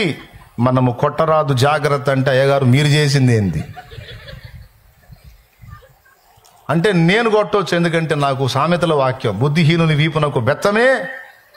కాబట్టి నా భార్య బుద్ధిహీనురాలు కనుక నేను కొట్టవచ్చు, మీరు కొట్టరాదు. ఇట్లాంటి అబద్ధాలు చెప్పుకుంటూ తిరగాలి. అయ్యగారు మాకు చెప్తున్నప్పుడు మీ ప్రవర్తన విషయంలో మీరు కూడా జాగరూకులై ఉండాలి కదా అని డైరెక్ట్గా అడక్కపోయినా విశ్వాసుల ముఖాల్లో ఆ క్వశ్చన్ మార్క్ అయితే ఉంటుంది. దేవునికి స్తోత్రం. నేనే కాదు, నా భాగస్వామి కూడా కంట్రోల్ చేసుకోవాలి. నోరు, వస్త్రం, ప్రతి విషయంలో నా భార్య కూడా జాగ్రత్తగా, నా పిల్లలు కూడా, మెయిన్ నా ఫ్యామిలీ. తల్లి తండ్రి మినహాయిస్తే, తోడబుట్టిన వాళ్ళని మినహాయిస్తే నేను, నా భార్య, నా 2 పిల్లలు, నలుగురం జాగ్రత్తగా ఉండాలి. ఎంతమంది ఒప్పుకుంటారు? ఎట్టబడితే అట్టున్నా పర్వాలేదా? కుదరదు కదా. ఒరే బాబా, నువ్వు చదివించిన వచనం ఏంది, నువ్వు చెప్పే మ్యాటర్ ఏంది అని మీరు ఒకవేళ అనుకుంటారేమో. నేనేం చదివించాను నాకు తెలుసు, నేనేం చెబుతున్నానో కూడా నాకు తెలుసు, వస్తా ఆడికే వస్తా. కానీ ఈ మ్యాటర్ మాత్రం అవసరం. ఎందుకంటే ఎవరున్నారో ఇక్కడ నాకు తెలియదు, ఇక్కడ కూర్చున్న వాళ్ళలో మొత్తానికి దేవుని చేతిలో బలంగా వాడబట్టడానికి సిద్ధపరచబడుతున్న పాత్రలు ఎవరో ఉన్నారు. ఇక్కడ కూర్చున్న వాళ్ళల్లో, ఈ లైవ్లో ఉన్న వాళ్ళలో ఎవరో ఉన్నారు. దేవుని ఏర్పాట్లో ఉన్న పాత్రలు కొన్ని ఉన్నాయి ఇక్కడ, దేవుని ప్రణాళికలో ఉన్న పాత్రలు కొన్ని ఉన్నాయి ఇక్కడ. లేకపోతే అనవసరంగా ఈ మాటలు మాట్లాడించడు దేవుడు. భవిష్యత్తులో బలంగా నా దేవుని చేతిలో వాడబడాలని దేవుడు డిసైడ్ చేసిన పాత్రలేవో కొన్ని ఉన్నాయి ఈవేళ. ఆ పాత్రలకి మాట అందేటట్టు నా తండ్రి చెప్తున్నాడు, బాబు నీ గుండెల్లో ఆశుందిరా, నా కొరకు బతకాలని, అనేకుల్ని వెలిగించాలని ఆరాటం ఉంది నాకు తెలుసు. దానికోసం మరి కొన్ని త్యాగాలు చేయాలి నా కుమారుడా. నువ్వు సిద్ధపడితే నిన్ను నేను వాడుకొని ఒక వెలుగు వెలిగించి అనేకులకు దీపముగా నిన్ను మార్చడానికి నాకు చేతనవును. నువ్వు సిద్ధమా అని నా ప్రభు మాట్లాడుతూ ఉన్నాడు. ఎవరున్నారో, స్త్రీలలో ఉన్నారో పురుషుల్లో ఉన్నారో ఎవరో నాకైతే తెలియదు. మొత్తానికి ఆ సరుకు అయితే ఉంది ఇక్కడ, అందుకే మాట్లాడుతున్నా. ఎవరు ప్రార్థన చేసుకొని వచ్చారో ఈరోజు, అన్న ద్వారా నాతో మాట్లాడు ప్రభు అని, ఇదిగో దేవుని స్వరం నీకే. తీసుకొని ఇలాంటి ప్రిన్సిపల్స్ పెట్టుకొని సేవా జీవితంలో జీవించి త్యాగపూరితమైనటువంటి మనస్సు కలిగి ఆఖరికి ప్రాణాలు కోల్పోవటానికైనా సిద్ధపడేటువంటి త్యాగబుద్ధి కలిగి దేవుని పనిలోనికి రావడానికి త్యాగము నిమిత్తము తెగించాలి. ఏం చేయాలి? ఈరోజు నా దేవుడు ఆ కార్యం చేశాడు. ఏ ప్రాంతానికైనా వెళ్ళి నువ్వు చిలకలూరుపేట అనగానే, ఈరోజు వేశ్యాపురం అనే పదం కాదు కానీ చిలకలూరుపేట అనగానే అక్కడ తండ్రి సన్నిధి ఉంది కదా అనేటట్టు నా దేవుడు చేశాడు. కొడితే గట్టిగా చేశాడా చేయలేదా? మీరేమంటారు? మీరు చిలకలూరుపేట చుట్టుపక్కల ఊళ్ళల్లోంచి ఆడపిల్లలు ఒకప్పుడు టౌన్లోకి వస్తుంటే ఏ పాపం చేసి సంపాదించడానికి వెళుతుందో అనుకునేవాళ్ళు. కానీ ఈరోజు ఆటోలు, టాటా ఏసీలు, రకరకాల వాహనాలు వేసుకొని ఆడపిల్లలు బయలుదేరి వస్తుంటే రోడ్డు మీద నిలబడి, అమ్మా తండ్రి సన్నిధికా, దేవుని దగ్గరికా, సంతోషంగా పదండి అని సాగనంపే పరిస్థితికి నా దేవుడు తీసుకొచ్చాడు. ఈరోజు ఇక్కడ ఉన్న దైవజనుల సంగతి అంటే నేను గొప్పనయ్యానని చెప్పట్లా. నా దేవుడు కదిలాడు. ఈ పాత్ర, ఈ మట్టి పాత్ర, ఈ మలిన పాత్రని శుద్ధి చేసి వాడుకోవటం మొదలుపెట్టి నా దేవుడు కదిలాడు. ఈరోజు ఎలాంటి మార్పు వచ్చిందంటే మీరు వెళ్ళి చూడండి, చిలకలూరుపేటలో వేశ్యాపురము లేదో రద్దు చేయబడింది. ఈరోజు ఆ గృహాల్లోంచి ఏం వినపడుతున్నాయో తెలుసా? ఒకప్పుడు ఆడపిల్లలు వాకిళ్లలో నిలిచి వేశ్యావృత్తి చేసేవాళ్ళు దారిన పోయే విటుల్ని పిలిచేటువంటి బజార్లు ఈరోజు ఆ ఇళ్లలో, వాకిళ్లలో ఆడపిల్లలు నిలబడట్లేదు. ఆ ఇళ్లలోంచి ఏం వినపడుతున్నాయో తెలుసా? నా యేసయ్య స్తుతి పాటలు వినపడుతున్నాయి ఆ గృహాలలో. నా యేసయ్య ఆరాధన వినపడుతుంది ఆ ఇళ్లలో. ఆ సమాజంలో దేవుని మందిరాలు ఏర్పడ్డాయి, పరిచర్యలు జరుగుతున్నాయి, అనేక మంది జీవితాలు విప్లవాత్మకంగా మార్చబడ్డాయి. ఒకప్పుడు పడుపు వృత్తిలో, పాప వృత్తిలో బ్రతికే వాళ్ళు పత్తి కూలికెళ్ళి కష్టపడి బతుకుతున్నారు. ఈరోజు వెట్టి చాకిరీ చేసుకొని బతుకుతున్నారు. నా దేవుడు సమాజాన్ని కదిలించాడు, విప్లవాత్మకమైన మార్పును తీసుకొచ్చాడు. ఈరోజు కూడా దేవుడు సమాజాలను ప్రభావితం చేయడానికి ఇప్పుడు కూడా సిద్ధమే. కానీ దానికి అంకితమై ప్రభువా ఇదిగో నేనున్నానని తను తాను అప్పగించుకొని దేవుని కొరకు త్యాగబుద్ధి కలిగి, సమర్పణ కలిగి, తెగించి దేవుని కొరకు ఫలించాలనేటువంటి వ్యక్తులు అందుబాటులో ఉంటే వాళ్ళని వాడుకొని ఈరోజు కూడా అనేక సమాజాలను ప్రభావితం చేయటం నా దేవునికి సాధ్యమగును. ఈ ఊరి పేరు మేళ్లవాగు. మేళ్లవాగుని విభజించి చెప్పేదా? మేలులు ప్లస్ వాగు = మేలుల వాగు.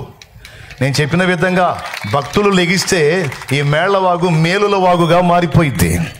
అనేక మందికి, సమాజంలో ఉన్న వ్యక్తులకి, చుట్టుపక్కల ప్రాంతాలకి, చుట్టుపక్కల సమాజాలకి ఈ వాగు నిజంగా మేలులు కలిగించే వాగుగానే మారిపోయే సాక్ష్యం ఈ ప్రాంతాన్ని నా దేవుడు తీసుకురాగలుగుతాడు. కానీ నా దేవుడికి ఎవరు కావాలి? తెగించే వ్యక్తులు కావాలి, త్యాగబుద్ధి కలిగిన వ్యక్తులు కావాలి, తమ్మును తాము నియంత్రించుకుని తమలో ఉన్నటువంటి శరీరేచ్ఛలను చంపుకోవడానికి ఇష్టపడే వ్యక్తులు, లోకాశలను చంపుకోవడానికి ఇష్టపడే వ్యక్తులు, భోగేచ్ఛలను చంపుకోవడానికి ఇష్టపడే వ్యక్తులు, కావేశాలను చంపుకొని దేవుని ఓర్పు, సహనం, ప్రేమను చూపించే వ్యక్తులు సమాజంలో నిలబడితే వారి ద్వారా ఈ కార్యాలు తప్పకుండా జరుగుతాయి. అందుకే ఈరోజు మీకు ముందుగా చెప్తున్నాను, ఈ మందిరం ప్రతిష్టకు ముందు హనోకు ప్రతిష్ఠితుడు కావాలి. ఎక్కడున్నాడో హనోకు ఒక ప్రతిష్ట చేసుకోవాలి. హనోకు భార్య పిల్లలు కూడా ఒక ప్రతిష్ట చేసుకోవాలి. ఈ సమాజంలో దీపాల్లాగా దేవుడు మమ్మల్ని నిలబెట్టాడు కనుక ఈ సమాజంలో ఈ సేవకులే కాదు, ఈ సమాజంలో ఇంకా ఎక్కడెక్కడెక్కడ సేవలు జరుగుతున్నాయో, ఎక్కడెక్కడ చర్చిలు ఉన్నాయో వాళ్ళందరూ దైవజనులే. వాళ్ళందరినీ నా తండ్రి ఏర్పరిచాడు. వారందరూ గొప్పవాళ్లే. ఈ మారుమూల ప్రాంతంలో తింటున్నారో తింటలేదో, వచ్చేదెంతో రాందెంతో అయినా కష్టపడి పొట్ట మార్చుకొని నానా బాధలు పడి వెట్టి చాకిరి చేసుకుంటా కూడా సేవ చేసే దైవజనులు ఉన్నారు. అయితే చెప్తున్నాను, సమాజం ప్రభావితం కావటానికి వారైనా వీరైనా హనోకైనా నేనైనా ఇక్కడున్న సిద్ధపడుతున్న వాళ్ళైనా దేనికి సిద్ధపడాలి? తన్ను తాను దేవునికి ప్రతిష్ట చేసుకోవాలి, ప్రత్యేకించుకోవాలి. మందిరం కాదు ముందు ప్రతిష్ట కావాల్సింది, సజీవ దేవాలయమై ఉన్న దైవజనుడు. వాస్తవానికి చర్చి అది కదా. ఎడ కూర్చున్నారేంది మీరు? ఏడ కాదు, ఆ రోడ్డు మీద టెంట్ వేసి కూర్చుంటే నేను అక్కడికి వచ్చి కూర్చుంటారు. అవునా? ఎందుకని మందిరం ఇది కదా. మరి నేను ఆడ కూర్చుంటే మీరు ఆడ కూర్చోవటం ఏంది అంటే మీకు తెలుసు. ఏం తెలుసు? దైవజనుడు ఒక దేవాలయం అని మీకు తెలుసు. దైవజనుడు ఒక దేవాలయం. దైవజనుడు ఎక్కడుంటే అక్కడ దేవుడు ఉంటాడు. అతనిలో ఉండి దేవుడు మాట్లాడతాడని నేను పోయి ఊరు బయట వాగు దగ్గర కూర్చుంటే అక్కడికి వచ్చి కూర్చుంటారు మీరు. లేదురా శాలేమని ఆడబెట్టాడంట కోటం అని పొలోమని మళ్ళీ బళ్ళన్నీ అడి తిరుగుతాయి. దేవునికి స్తోత్రం. ఊరు ఎంట్రన్స్లో చింత చెట్టు ఉంటే అక్కడ కూర్చున్నాను అనుకో, వస్తాయి బళ్ళు, ఆడికి వస్తాయి. ఏంది కోట వేడ కదా ఆడా? అరే మందిరం ఎక్కడైతే అక్కడే ఉంది. అక్కడ శాలేం రాజు అన్న ఉన్నాడు, ఆడికెందుకు అంటే అరే శాలేం రాజు అన్న ఎక్కడుంటే అక్కడ అదే మందిరం రా నాయన. ఆయనే ఒక దేవాలయం, దైవజనుడు ఒక దేవాలయం. ఇప్పుడు ప్రతిష్ఠితం కావాల్సింది ఎవరండి? దేవుని కోసం బతికి సమాజాన్ని బాగు చేసి 10 మంది జీవితాలు కట్టాలనుకున్న వాళ్ళు ముందు తమను తాము ప్రతిష్ట చేసుకోవాలి. ఆ ప్రతిష్టలు జరగకుండా ఈ ప్రతిష్ట ఎంత చేసినా బుస్సే. ముందు జరగాల్సింది దైవజనుడి కుటుంబం ప్రతిష్ఠింపబడాలి. ఆ తర్వాత ఈ ప్రతిష్ట. దేవునికి మహిమ. రెండవది ఎవరి ప్రతిష్ఠ తెలుసా? తనను వెంబడిస్తున్న వారు ఎంతమందో నాకు తెలియదు. ఆ కొద్ది మంది కూడా ప్రతిష్ట చేసుకోవాలి.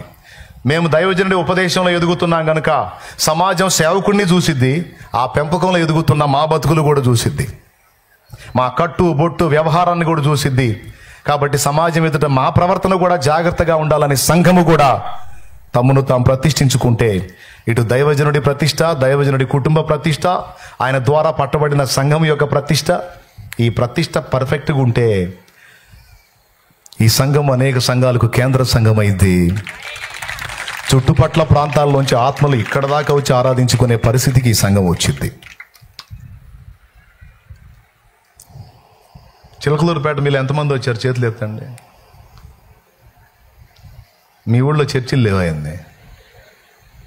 ఎందుకు వచ్చారు పేటకి? ఆడెట్టుందో చూద్దామని వచ్చావులే అంటారా? లేదన్నా ఆరాధించడానికి వచ్చామంటారా? ఇక్కడ ఉన్నాయి కదా చాలా, ఆడికెందుకు వచ్చా అంటే మొత్తానికి నీకేదో అనిపించింది, ఏదో దైవిక స్పర్శ నీకు అనిపించింది.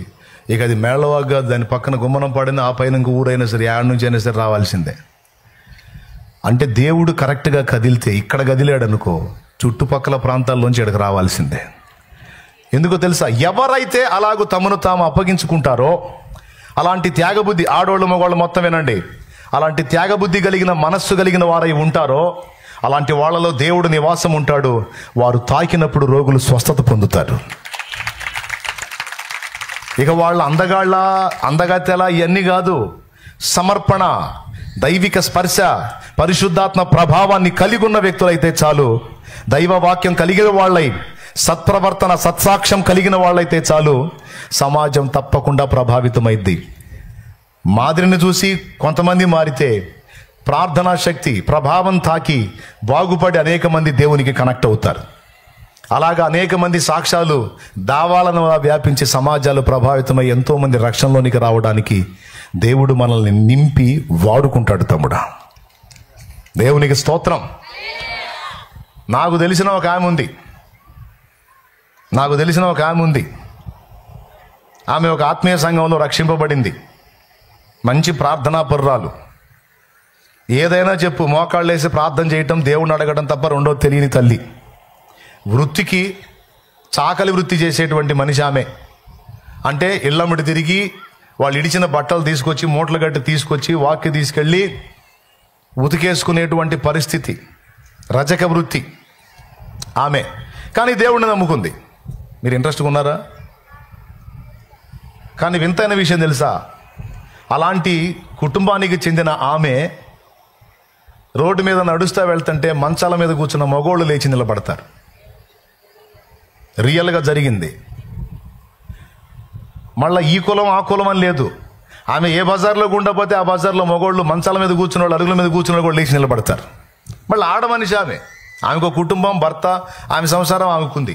కానీ ఆమె పోతుంటే వీళ్ళు లేచి నిలబడతారు. ఎందుకో తెలుసా? ఊరు మొత్తానికి తెలుసా ఆమె ప్రార్థన చేస్తే దేవుడు కదిలి చేసిన కార్యాలు ఆ ఊరిని గుప్పుమని ఎలా చేశాయి. దేవునికి స్తోత్రం కలుగును గాక. ఎలాంటి కార్యాలు తెలుసా?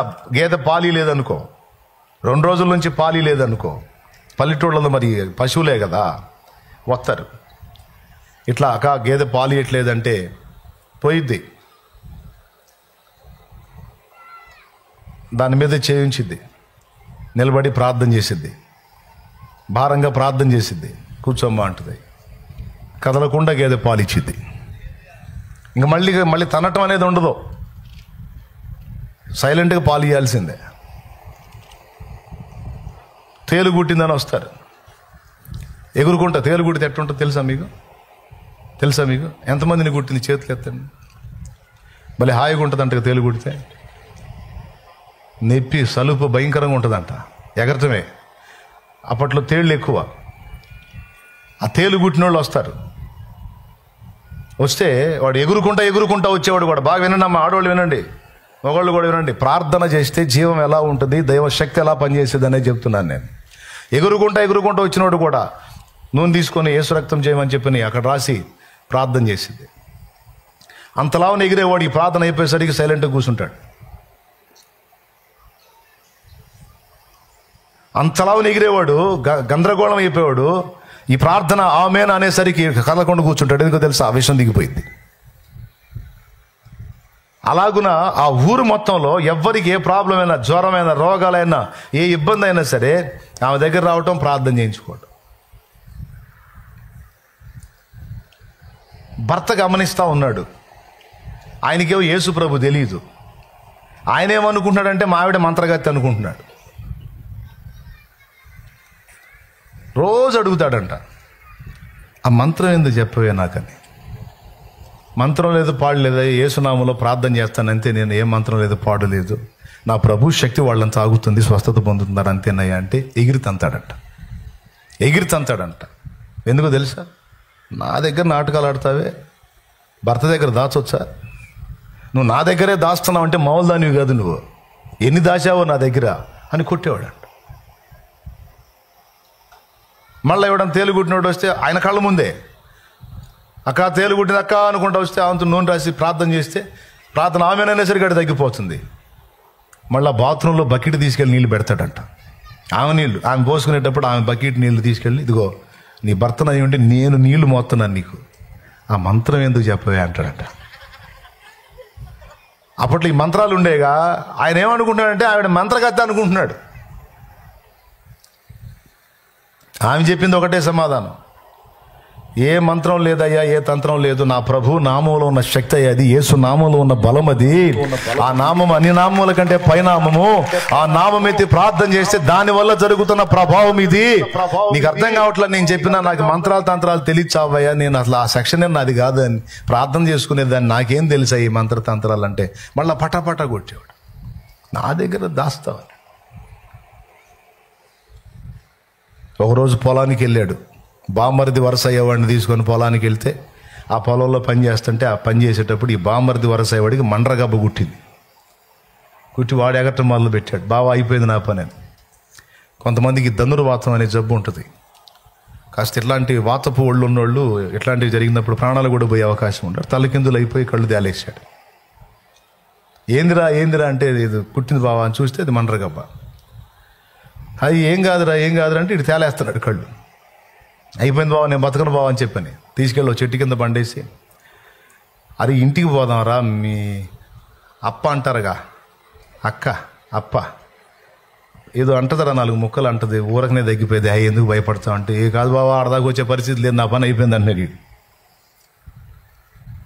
అప్పుడు ఏం చేయాలా, ఈయనకేం చేయాలో అర్థం కాక ఆ తలగొడ్డు తీసి, ఆ పారాడబడేసి తలగొడ్డు తీసి మెడలో వేసుకొని, కాలువలు బారతాయిగా పొలాల్లో, ఆ కాలువ దగ్గరికి వెళ్ళి కాళ్ళు చేతులు కడుక్కొని దోసెడితో నీళ్లు తీసుకొచ్చి ఆడికి ఏడైతే తేలు గుట్టిందో ఆడ పోసి వాళ్ళ ఆవిడ మోకాళ్ళు వేసిద్దిగా, అట్నే మోకాళ్ళు వేసి అప్పుడు ప్రార్థన చేస్తున్నాడంట.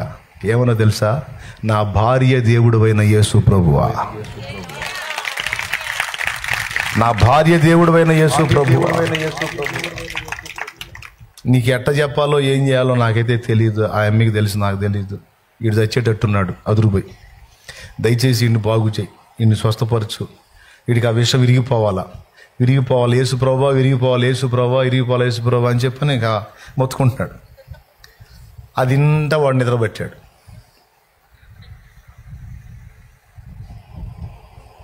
ఏంది వీటి సౌండ్ చేయట్లేదని ప్రార్థన ఆపి లేచాడు. లేచి హాయిగా నిద్రపోతున్నాడు. తచ్చాడు, ఎరా ఎట్టుంది అన్నాడు. బావా నీకు కూడా సమంతరం అన్నాడు వాడు. నువ్వు ఎప్పుడు నేర్చుకున్నావు బాబు, నీకు కూడా నేర్పిందా, నువ్వు కూడా నేర్చుకున్న మంత్రం అంటే అప్పుడు అర్థమైపోయింది అతనికి. ఇక అదే లేచి ఆ కండో మెడలో వేసుకుని వెళ్తున్నాడంట పొలానికి అడ్డం పడి. బాబా ఎక్కడికి వెళ్తున్నా అంటుంటారా, నేను ఇంటికి వెళ్ళాలన్నా. ఏడుస్తా వెళ్తున్నాడు. ఎందుకు ఏడుస్తున్నావు, ఏం జరుగుతుంది, ఏం బావరా, పోదా ఉండు అంటే, ఆగురా నేను వెళ్ళాలా అని చెప్పి నేరుగా ఇంటికి వెళ్ళిపోయి భార్య 2 కాళ్ళు పట్టుకొని ఏడ్చాడంట, నన్ను క్షమించమ్మా అని. నన్ను క్షమించమ్మా అని 2 కాళ్ళు పట్టుకుని ఏడ్చాడంట, భార్య కాళ్ళు పట్టుకుని. ఎందుకు ఇట్లా చేస్తున్నావు, ఏం చేసావు. ఎందుకంటే మెంటలోడు కదా, మళ్ళీ నీళ్లు తోడతాడు, మళ్ళీ కొడతాడుగా, కాళ్ళు పట్టుకుని మళ్ళీ ఏం కొడతాడు, గడగడలాడిపోతున్నామే. అప్పుడు చెప్పాడు, ఏడుస్తా చెప్పాడు, నిజంగా నువ్వు ఏ మంత్రగతివో ఏ మంత్రం ఉందో నీ దగ్గర అనుకున్నాను. కాదు, మంత్రం లేదు, తంత్రం లేదు, నీవు నమ్మిన దేవుని నామంలోనే శక్తి ఉంది. అది యేసునామం. నీకు తెలుసా, ఆ ఊర్లో మొదటి సేవకుడు ఆయన అయ్యాడు. ఆమె భర్త మొదటి సేవకుడు అయ్యాడు. ఆయన ఆమె ఇద్దరు కలిసి సేవ చేసి అనేక మందిని దేవుని కొరకు సంపాదించారు. ఆ ప్రాంతంలో క్రీస్తుకు సాక్షులుగా నిలబడ్డారు.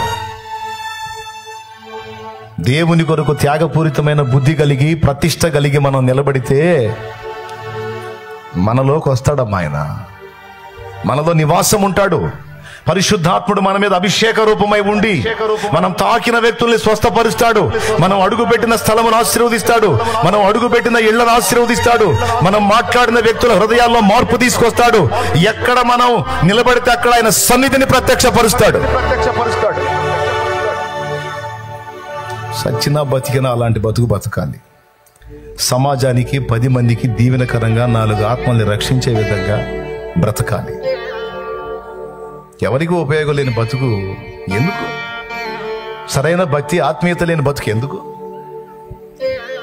ఈరోజు ఈ మెట్టులోనికి మనం రావడానికి ముందు మనం ఏం చేసుకోవాలని చెప్తున్నాను నేను. త్యాగానికి సిద్ధపడాలి, తెగించడానికి సిద్ధపడాలి. మనం ప్రతిష్ఠితులం కావాలి. ఏం కావాలి మనం? మనల్ని మనం ప్రతిష్ఠ చేసుకోవాలి, తెగించాలి. రోడ్డు పక్కన భిక్షం అడుక్కుంటున్నాడు కళ్ళు లేనివాడు. జనసమూహం గుంపులు గుంపులుగా పోతా ఉన్నారు రోడ్డు మీద. కళ్ళు లేని వాళ్ళకి చెవులేగా పనిచేసేదే. ఎప్పుడు ఇంతమంది గుంపు రోడ్డు మీద పోవటం నేను చూడలేదు బాబు. అయ్యా ఏందయ్యా ఇంతమంది గుంపులు గుంపులు వెళ్తున్నారు, ఏం జరుగుతుందయ్యా, ఎవరు పోతున్నారు? వాళ్ళలో ఒకడు అన్నాడు, నీకు తెలియదా, నజరేయుడగు యేసు ఈ మార్గాన పోతున్నాడు. యేసు ప్రభువా? ఇప్పుడు నా ముందు పోయింది యేసు ప్రభువా అని నిశ్చేష్టుడైపోయి, అయ్యా ఎంత దూరం పోయి ఉంటాడు అని అడిగాడు. దాటిపోయాడు, చాలా దూరమే పోయాడు. నీకు అందడు. వేసాడు కేక, దావీదు కుమారుడా, దావీదు కుమారుడా యేసు, నన్ను కరుణించయ్యా, నీకోసమే నేనున్నాను. ఏ ఆశ లేదు, ఇంకా నాకు వేరే నిరీక్షణ లేదు. అంధకారం అయిపోయిన నా జీవితాన్ని ఏనాటికైనా నువ్వు వస్తావు, వెలిగిస్తావని ఎదురు చూస్తా ఉన్నా. నా దాకా వచ్చి దాటిపోతున్నావా? ఈ గుడ్డోడు నీ కనపడలేదా? ఈ బలహీనుడు నీ కనపడలేదా? ఈ అవమానాల్లో బతికేవాడు, ఈ దరిద్రుడు, ఈ దీనుడు నీ కనపడలేదా? నా దాకా వచ్చి నన్ను దాటిపోతావా ప్రభు? వేసాడు, కేకలేస్తా ఉన్నాడు. కేకలేస్తా ఉంటే కొంతమంది వచ్చి, రై గుడ్డోడా నోరుమై, ఆపురా నీ అరుపులో, అయ్యా ఆయనకి వినపడవు, చాలా దూరం వెళ్ళాడు, నోరుమై ఆపో అని కేకలేస్తున్నారు వీళ్ళు వాడి మీద. వాడేం చేశాడో తెలుసా?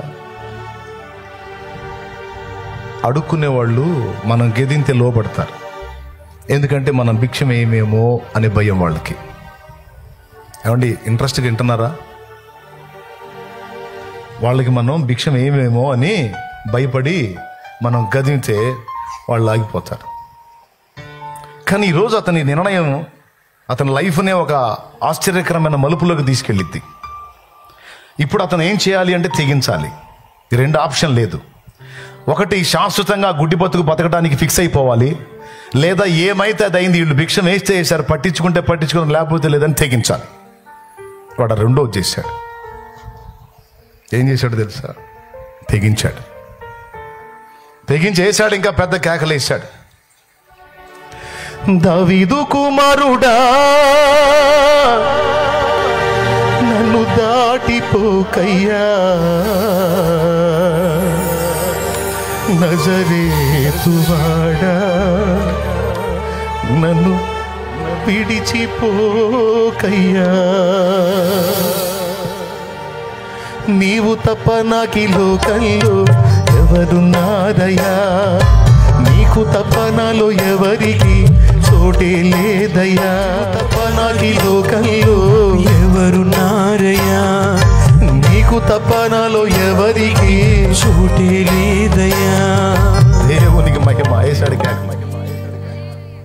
ఏమండి, వాడు ఎందుకు తెగించాడో తెలుసా? వాడు అనకూడదులే, ఆయన ఎందుకు తెగించాడో తెలుసా? అక్కడ లేనాడు. ఈ దరిద్రులు ఏం చేయాలండి? వచ్చిన దరిద్రులు ఏం చేయాలండి?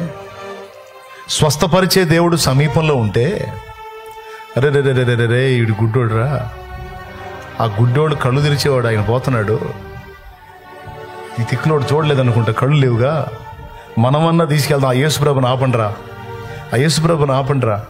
వేయండిరా, కేకేయండిరా, మనం వరుద్దాం, పాండిరా, ఆయన ఆపండిరా, వీడిని తీసుకెళ్దాం ఆయన దగ్గరికి అనుకోవాలి కదండి. ఈ దరిద్రులు అనుకోవాలి కదండి.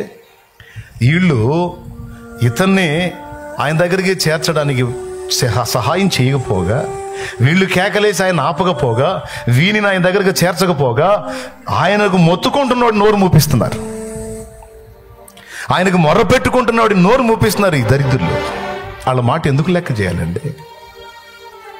అతడు బాగుపడటం ఇష్టం లేని రకాలు ఇవి. జీవితం బాగుపడటం, ఆశీర్వదించబడటం, రూపాంతరం చెందడం ఇష్టం లేని బ్రతుకులు ఇవి.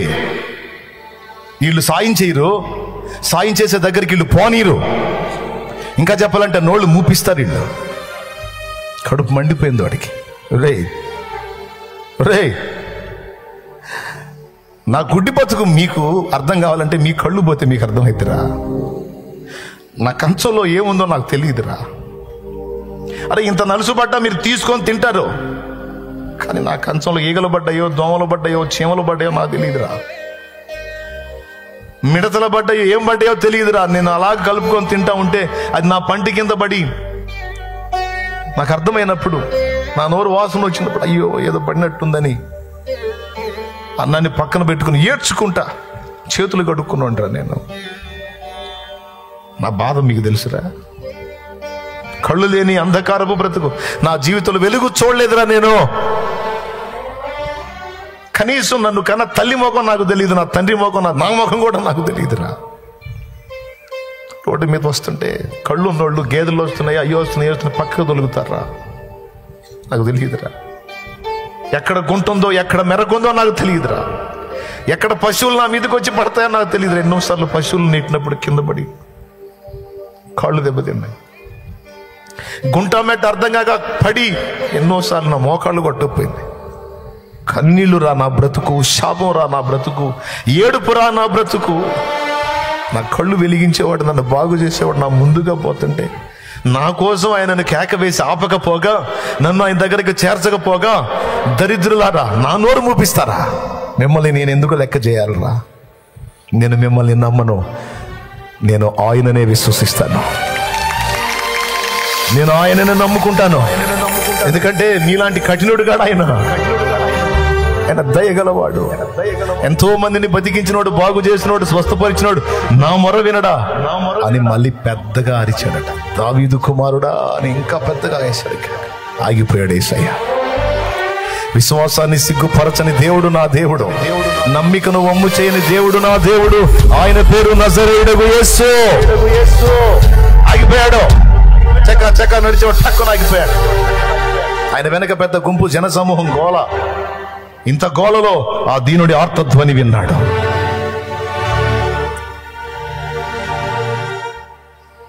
ఆగి అటు చూపించి వారిని నా యొద్దకు తీసుకుని రండి అన్నాడు. అప్పుడు దాకా గెదివినోళ్ళు లేదు, అప్పుడు దాకా నోర్మై గుడ్డోడా అని అరిసినోళ్ళు లేదు. బాయ్ ఆయన ఆగాడా నీకోసం రమ్మంటున్నాడు. పద పాపం, పద పాపం, కళ్ళు లేనోడు బాగు చేస్తాడులే, పద.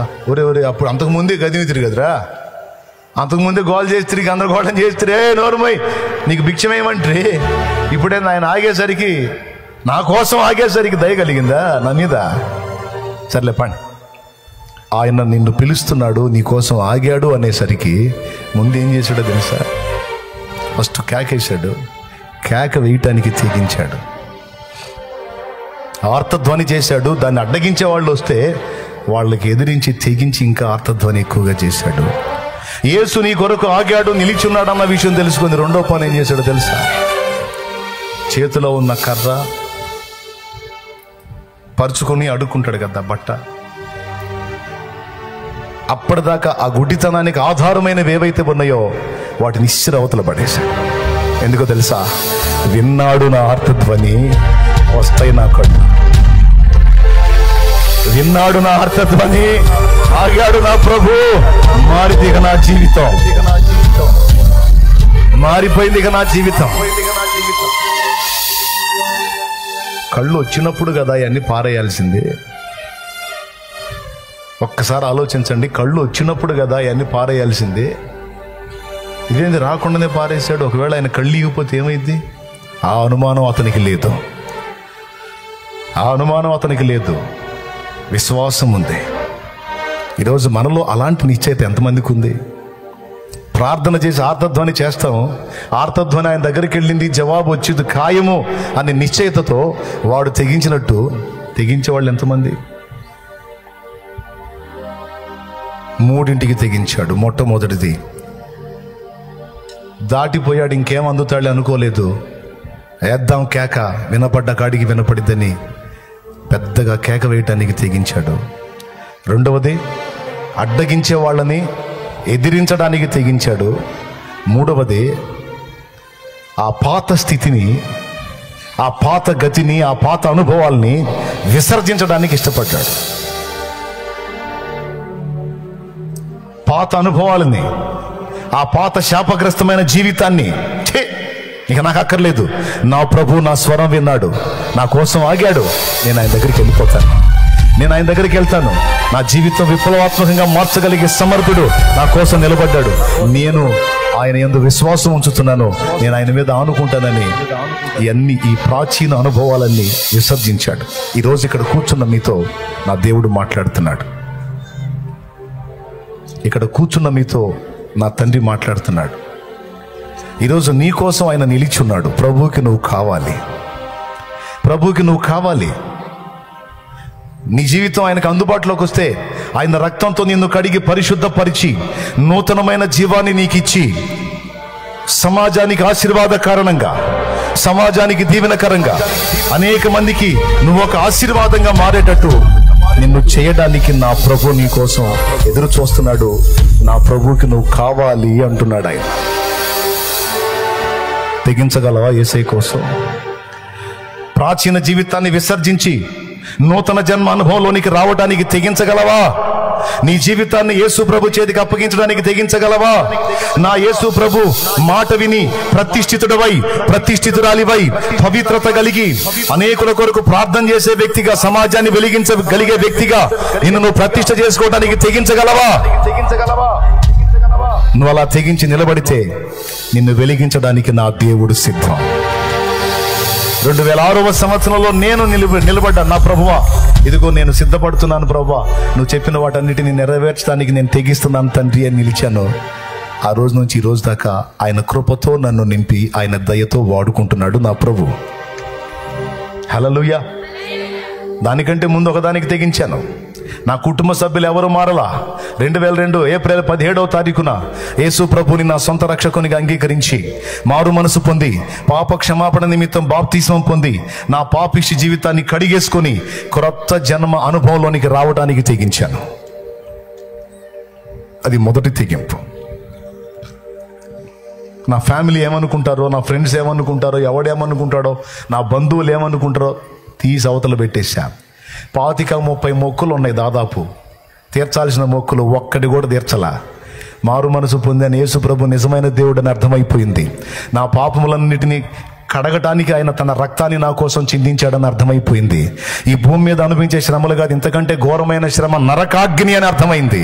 ఆ నరకం నుంచి నన్ను కాపాడటానికి, నాకు మనశ్శాంతిని ఇవ్వడానికి, నిత్య రక్షణ ఇవ్వడానికి, నా పాపాలన్నీ తన మీద వేసుకొని మోయడానికి యేసు ప్రభు మహిమను వదిలిపెట్టి భూమి మీదకి వచ్చి నా కోసం అరికాల మొదలు నడినెత్తి వరకు, శిర మొదలుకొని సిరి పాదం వరకు సర్వ శరీరము రక్తసిక్తమై ప్రాణం పెట్టి తిరిగి లేచాడని నాకు అర్థమైపోయింది. ఆయన రక్తంలో నా పాపాలు కడుక్కుంటే నాకు నిత్య జీవం, బ్రతుకులో శాంతి, జీవితానికి విలువ అన్న సంగతి నాకు అర్థమైపోయింది. మారు మనసు పొంది పాపక్షమాపణ నిమిత్తం బాప్తిస్మం పొంది నా జీవితాన్ని ఆయన చేతికి అప్పగించాను. వినండి, అయిపోయింది. నేను ప్రార్థన చేస్తున్నా. ఇక చెప్పమన్నా లేదు అవకాశం, మరోసారి రా అన్నా ఛాన్స్ లేదు. ఎప్పుడుకి వస్తానో తెలియదు. ఈ ఒక్క మొక్క వినండి.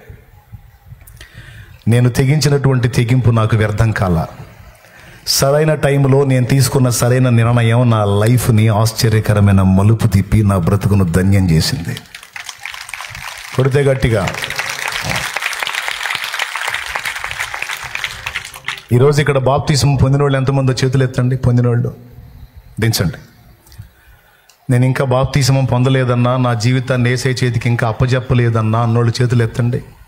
నేను ఇంకా పొందలేదన్నా, రక్షణ పొందలేదు, బాప్తిస్మం పొందలేదు, నా జీవితాన్ని నా ప్రభు చేతికి అప్పజెప్పలేదు, ఇంకా రక్షింపబడలేదన్నా అన్నోళ్ళు చేతులు ఎత్తండి. ఈరోజు మిమ్మల్ని స్ట్రైట్గా అడుగుతున్నాను, నిత్యం మండే నరకాగ్ని ఉందని నీకు తెలుసా? ఆ నరకం నుంచి నిన్ను కాపాడటానికి యేసు ప్రభు నీ కోసం ఎంత త్యాగం చేశాడో తెలుసా? ఎవరైనా ఒక చేతిని రాయి మీద పెట్టుకొని ఇంకో రాయితో చేతిని పచ్చడిగా నల్లగొట్టుకుంటే అతన్ని మనం ఏమంటాం తమ్ముడు? పిచ్చోడు అంటాం, మంచోడు అంటాం? పెద్దగా చెప్పండి. మరి పిచ్చి బట్టి యేసయ్య ఒళ్ళంతా పచ్చడి చేసుకున్నాడా? మైండ్ పోయి చేసుకున్నా. ఎందుకండి అరికాలు మొదలు నడినెత్తి వరకు, శిర మొదలుకొని సిరిపాదం వరకు రక్తసిక్తం అయ్యాడు? ఎందుకో తెలుసా? నీ కోసం, నా కోసం నోరు తెరుచుకొని ఎదురు చూస్తున్న నరకాగ్ని నుంచి మనల్ని కాపాడాలి. ఆయన మనల్ని ప్రేమిస్తున్నాడు. ఆయన రక్తం చిందించకపోతే, మన పాపాలు కడిగేసుకునే దారి ఆయన ఇవ్వకపోతే, మన పాపాలు ఆయన నెత్తినెత్తుకొని ఆయన మొయ్యకపోతే మనలో ఒక్కడు కూడా నరకం తప్పించుకోడు. ఆ నరకం నుంచి నిన్ను నన్ను కాపాడటానికి తన ప్రాణాన్ని పణంగా పెట్టాడు నా యేసయ్య. హల్లెలూయా, హల్లెలూయా. ఇప్పుడు ఆయన ఇచ్చిన రక్షణ పొందకపోతే నష్టం ఎవరికి? యేసు ప్రభుకా లేకపోతే నీకు నాకా? నష్టం ఎవరికి? మరి ఇన్నాళ్ళు ఎందుకు తెగించలేకపోయావు రక్షణ పొందడానికి? ఒకవేళ నీకు అర్థం కాక తెగించలేదా? మరి ఈరోజు అర్థమయ్యేటట్టు చెప్పాక ఈరోజు తెగించగలవా? నేను బాప్తిసం పొందినప్పుడు స్పేర్ బట్టలు కూడా తీసుకెళ్ళలా. ఇట్లాంటి కూటానికి పోయా. దేవుడి కృపలో అవకాశం వచ్చింది. నేను కూడా సిద్ధపడ్డా. ఇస్తామన్నారు. కట్టు బట్టల మీద పోయి నిలబడ్డా. మొక్కులు లేదు, తొక్కలు లేదు, మొత్తం ఇవన్నీ పక్కన పెట్టేశా. ఏం తీర్చలా. కట్టు బట్టల మీద పోయి నిలబడ్డా. ఇదే ఎండజాం ఇచ్చారు బాప్తీసం. పోయింది నా దరిద్రం, పాపిష్టి బతుకంతా. వాడు ఏం చేశాడు? ఆ పాత జీవితపు ఆ కర్ర, ఆ జోలే, ఆ సంచి, ఆ చిప్ప, ముష్టి మొత్తం ఇసురవతలు పడేసి క్రొత్త జీవితం అనుభవంలోనికి ఏసై దగ్గరికి వచ్చాడు కదా. ఏసై దగ్గరికి వచ్చినప్పుడు అవన్నీ విసర్జించాడు కదా. విసర్జించి వచ్చి యేసు ప్రభుకు తను అప్పగించుకుని నిలబడ్డాడు కదా. అప్పుడు ఏసై ఏం చేశాడు తెలుసా? నేను నీకేం చేయగోరుతున్నావు? ప్రభువా, నేను చూపు పొందగోరుతున్నా, నీవు కోరినట్లే నీకు అగును కాకపో అన్నాడు. పుట్టింది మొదలుకొని గుడ్డివాడైన మనుషుడి కళ్ళు వెలిగించబడ్డాయి. 2 కళ్ళు చూపు పొంది వెలిగించబడ్డవాడై, స్వస్థత పొందినవాడై అనేక మందికి వెలుగుగా మారాడు ఆయన. దేవునికి స్తోత్రం కలుగునుగాక. నీకు తెలుసా, దైవజనుడయ్యాడు తర్వాత ఆయన. ఆ కళ్ళు వెలిగించబడ్డాడు. ఈరోజు మీ అందరికీ చెప్తున్నాను, రక్షణ పొందిన వాళ్ళు దేవుని కోసం ఒక ప్రతిష్ట కలిగిన జీవితం జీవించాలనుకుంటే నీ వల్ల సమాజం దీవించబడిద్ది, నీ కుటుంబం ఆశీర్వదించబడిద్ది, నీ కుటుంబంలో శాపం తొలగిపోయిద్ది.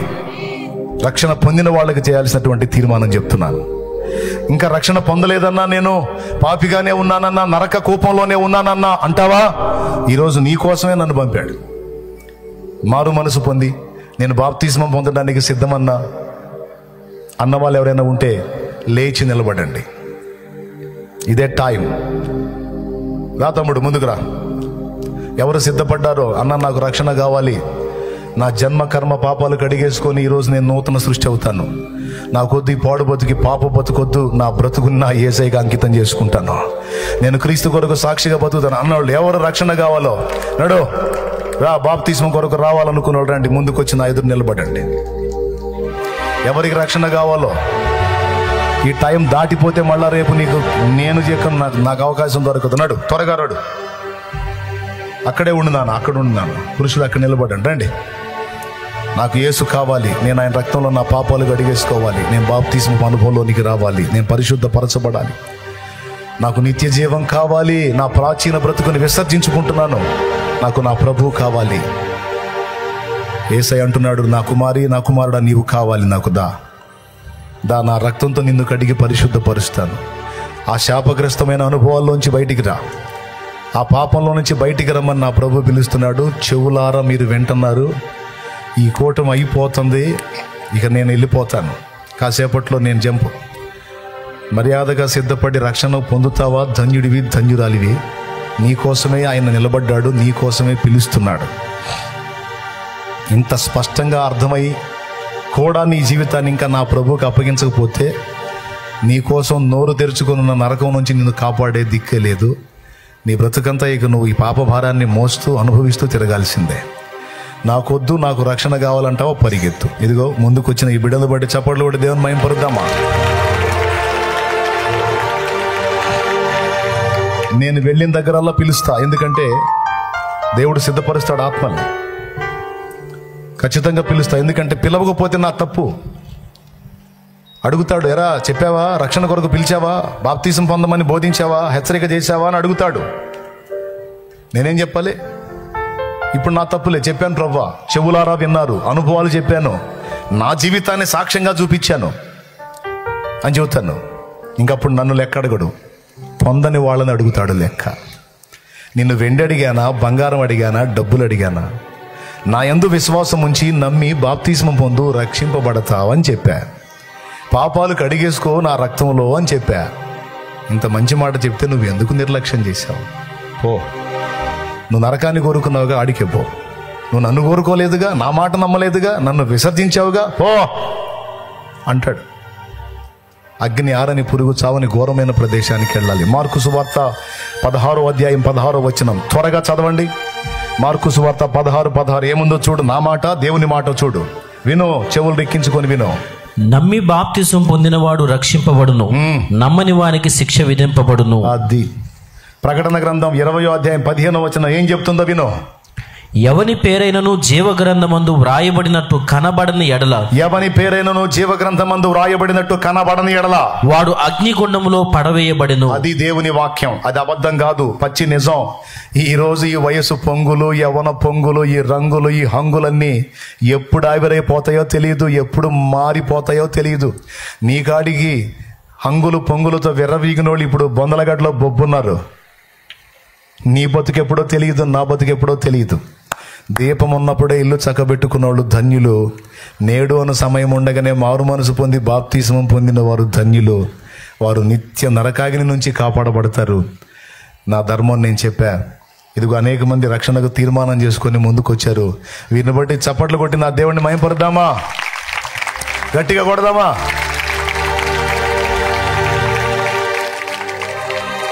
మారు మనసు అక్కరలేని 99 మంది నీతిమంతుల విషయమే కలుగు సంతోషం కంటే మారు మనసు పొందు ఒక్క పాపి విషయమే పరలోకంలో ఎక్కువ సంతోషం కలుగుందని నా ప్రభు మాట్లాడాడు. కాబట్టి వీళ్ళందరూ రక్షణకు తీర్మానం చేసుకున్నారు. ఈ బాప్తిస్మానికి సిద్ధపడ్డ బిడ్డల్ని అన్నేళ్ల దగ్గరికి పదండి. నానక వచ్చేస్తాను, పదండి, వెళ్ళిపోండి. మీకోసమే పంపించాడు నన్ను. మీరు చిలకలూరుపేట వస్తే చెక్కను, మీకు నేను చెక్కను 5 అంచెల కంచె దాటుకొని రావాలి నా దగ్గరికి రావాలంటే. నీకు తెలుసా సంగతి? కానీ ఈరోజు నన్ను తీసుకొచ్చి నీ ఎదుట నిలబెట్టాడు నా దేవుడు. నువ్వు నిర్లక్ష్యం చేస్తే ఎట్ట తప్పించుకుంటా? పనికి మాలిందన్నా నీ కోసం నా సేవకుడినే పంపించానే, అంత నిర్లక్ష్యమా అని అడుగుతాడు. ఏం చెబుతావు? రేపు అడుగుతాడు లెక్క. జాగ్రత్త పడదాం. ఇంకా ఎవరన్నా ఉంటే ఎవరి ఫీలింగ్లు లెక్క చేయొద్దు, ఎవరి మాటలు లెక్క చేయొద్దు. రక్షణ పొందుక ముందు నరకం నుంచి కాపాడవాడు.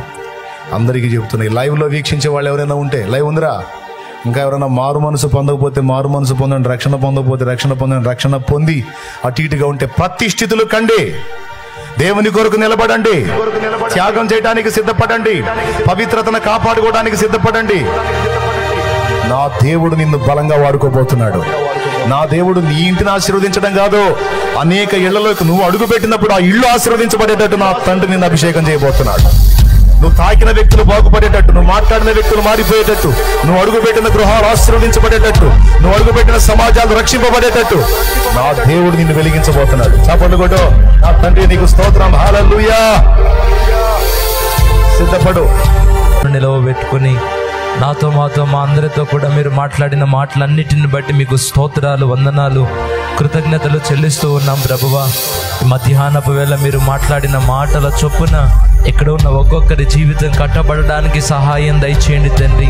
ప్రతిష్ఠిత కలిగిన ఆయన సమర్పించుకున్న వారై ఒక ప్రత్యేకించబడిన జీవితాన్ని నీ కొరకు ఈ సమాజంలో నీ బిడ్డలందరూ యేసు నామములో బ్రతుకుదురుగాక. ప్రతి పాపము మీద జయాన్ని కలుగజేయమని వేడుకుంటున్నాను నాయన.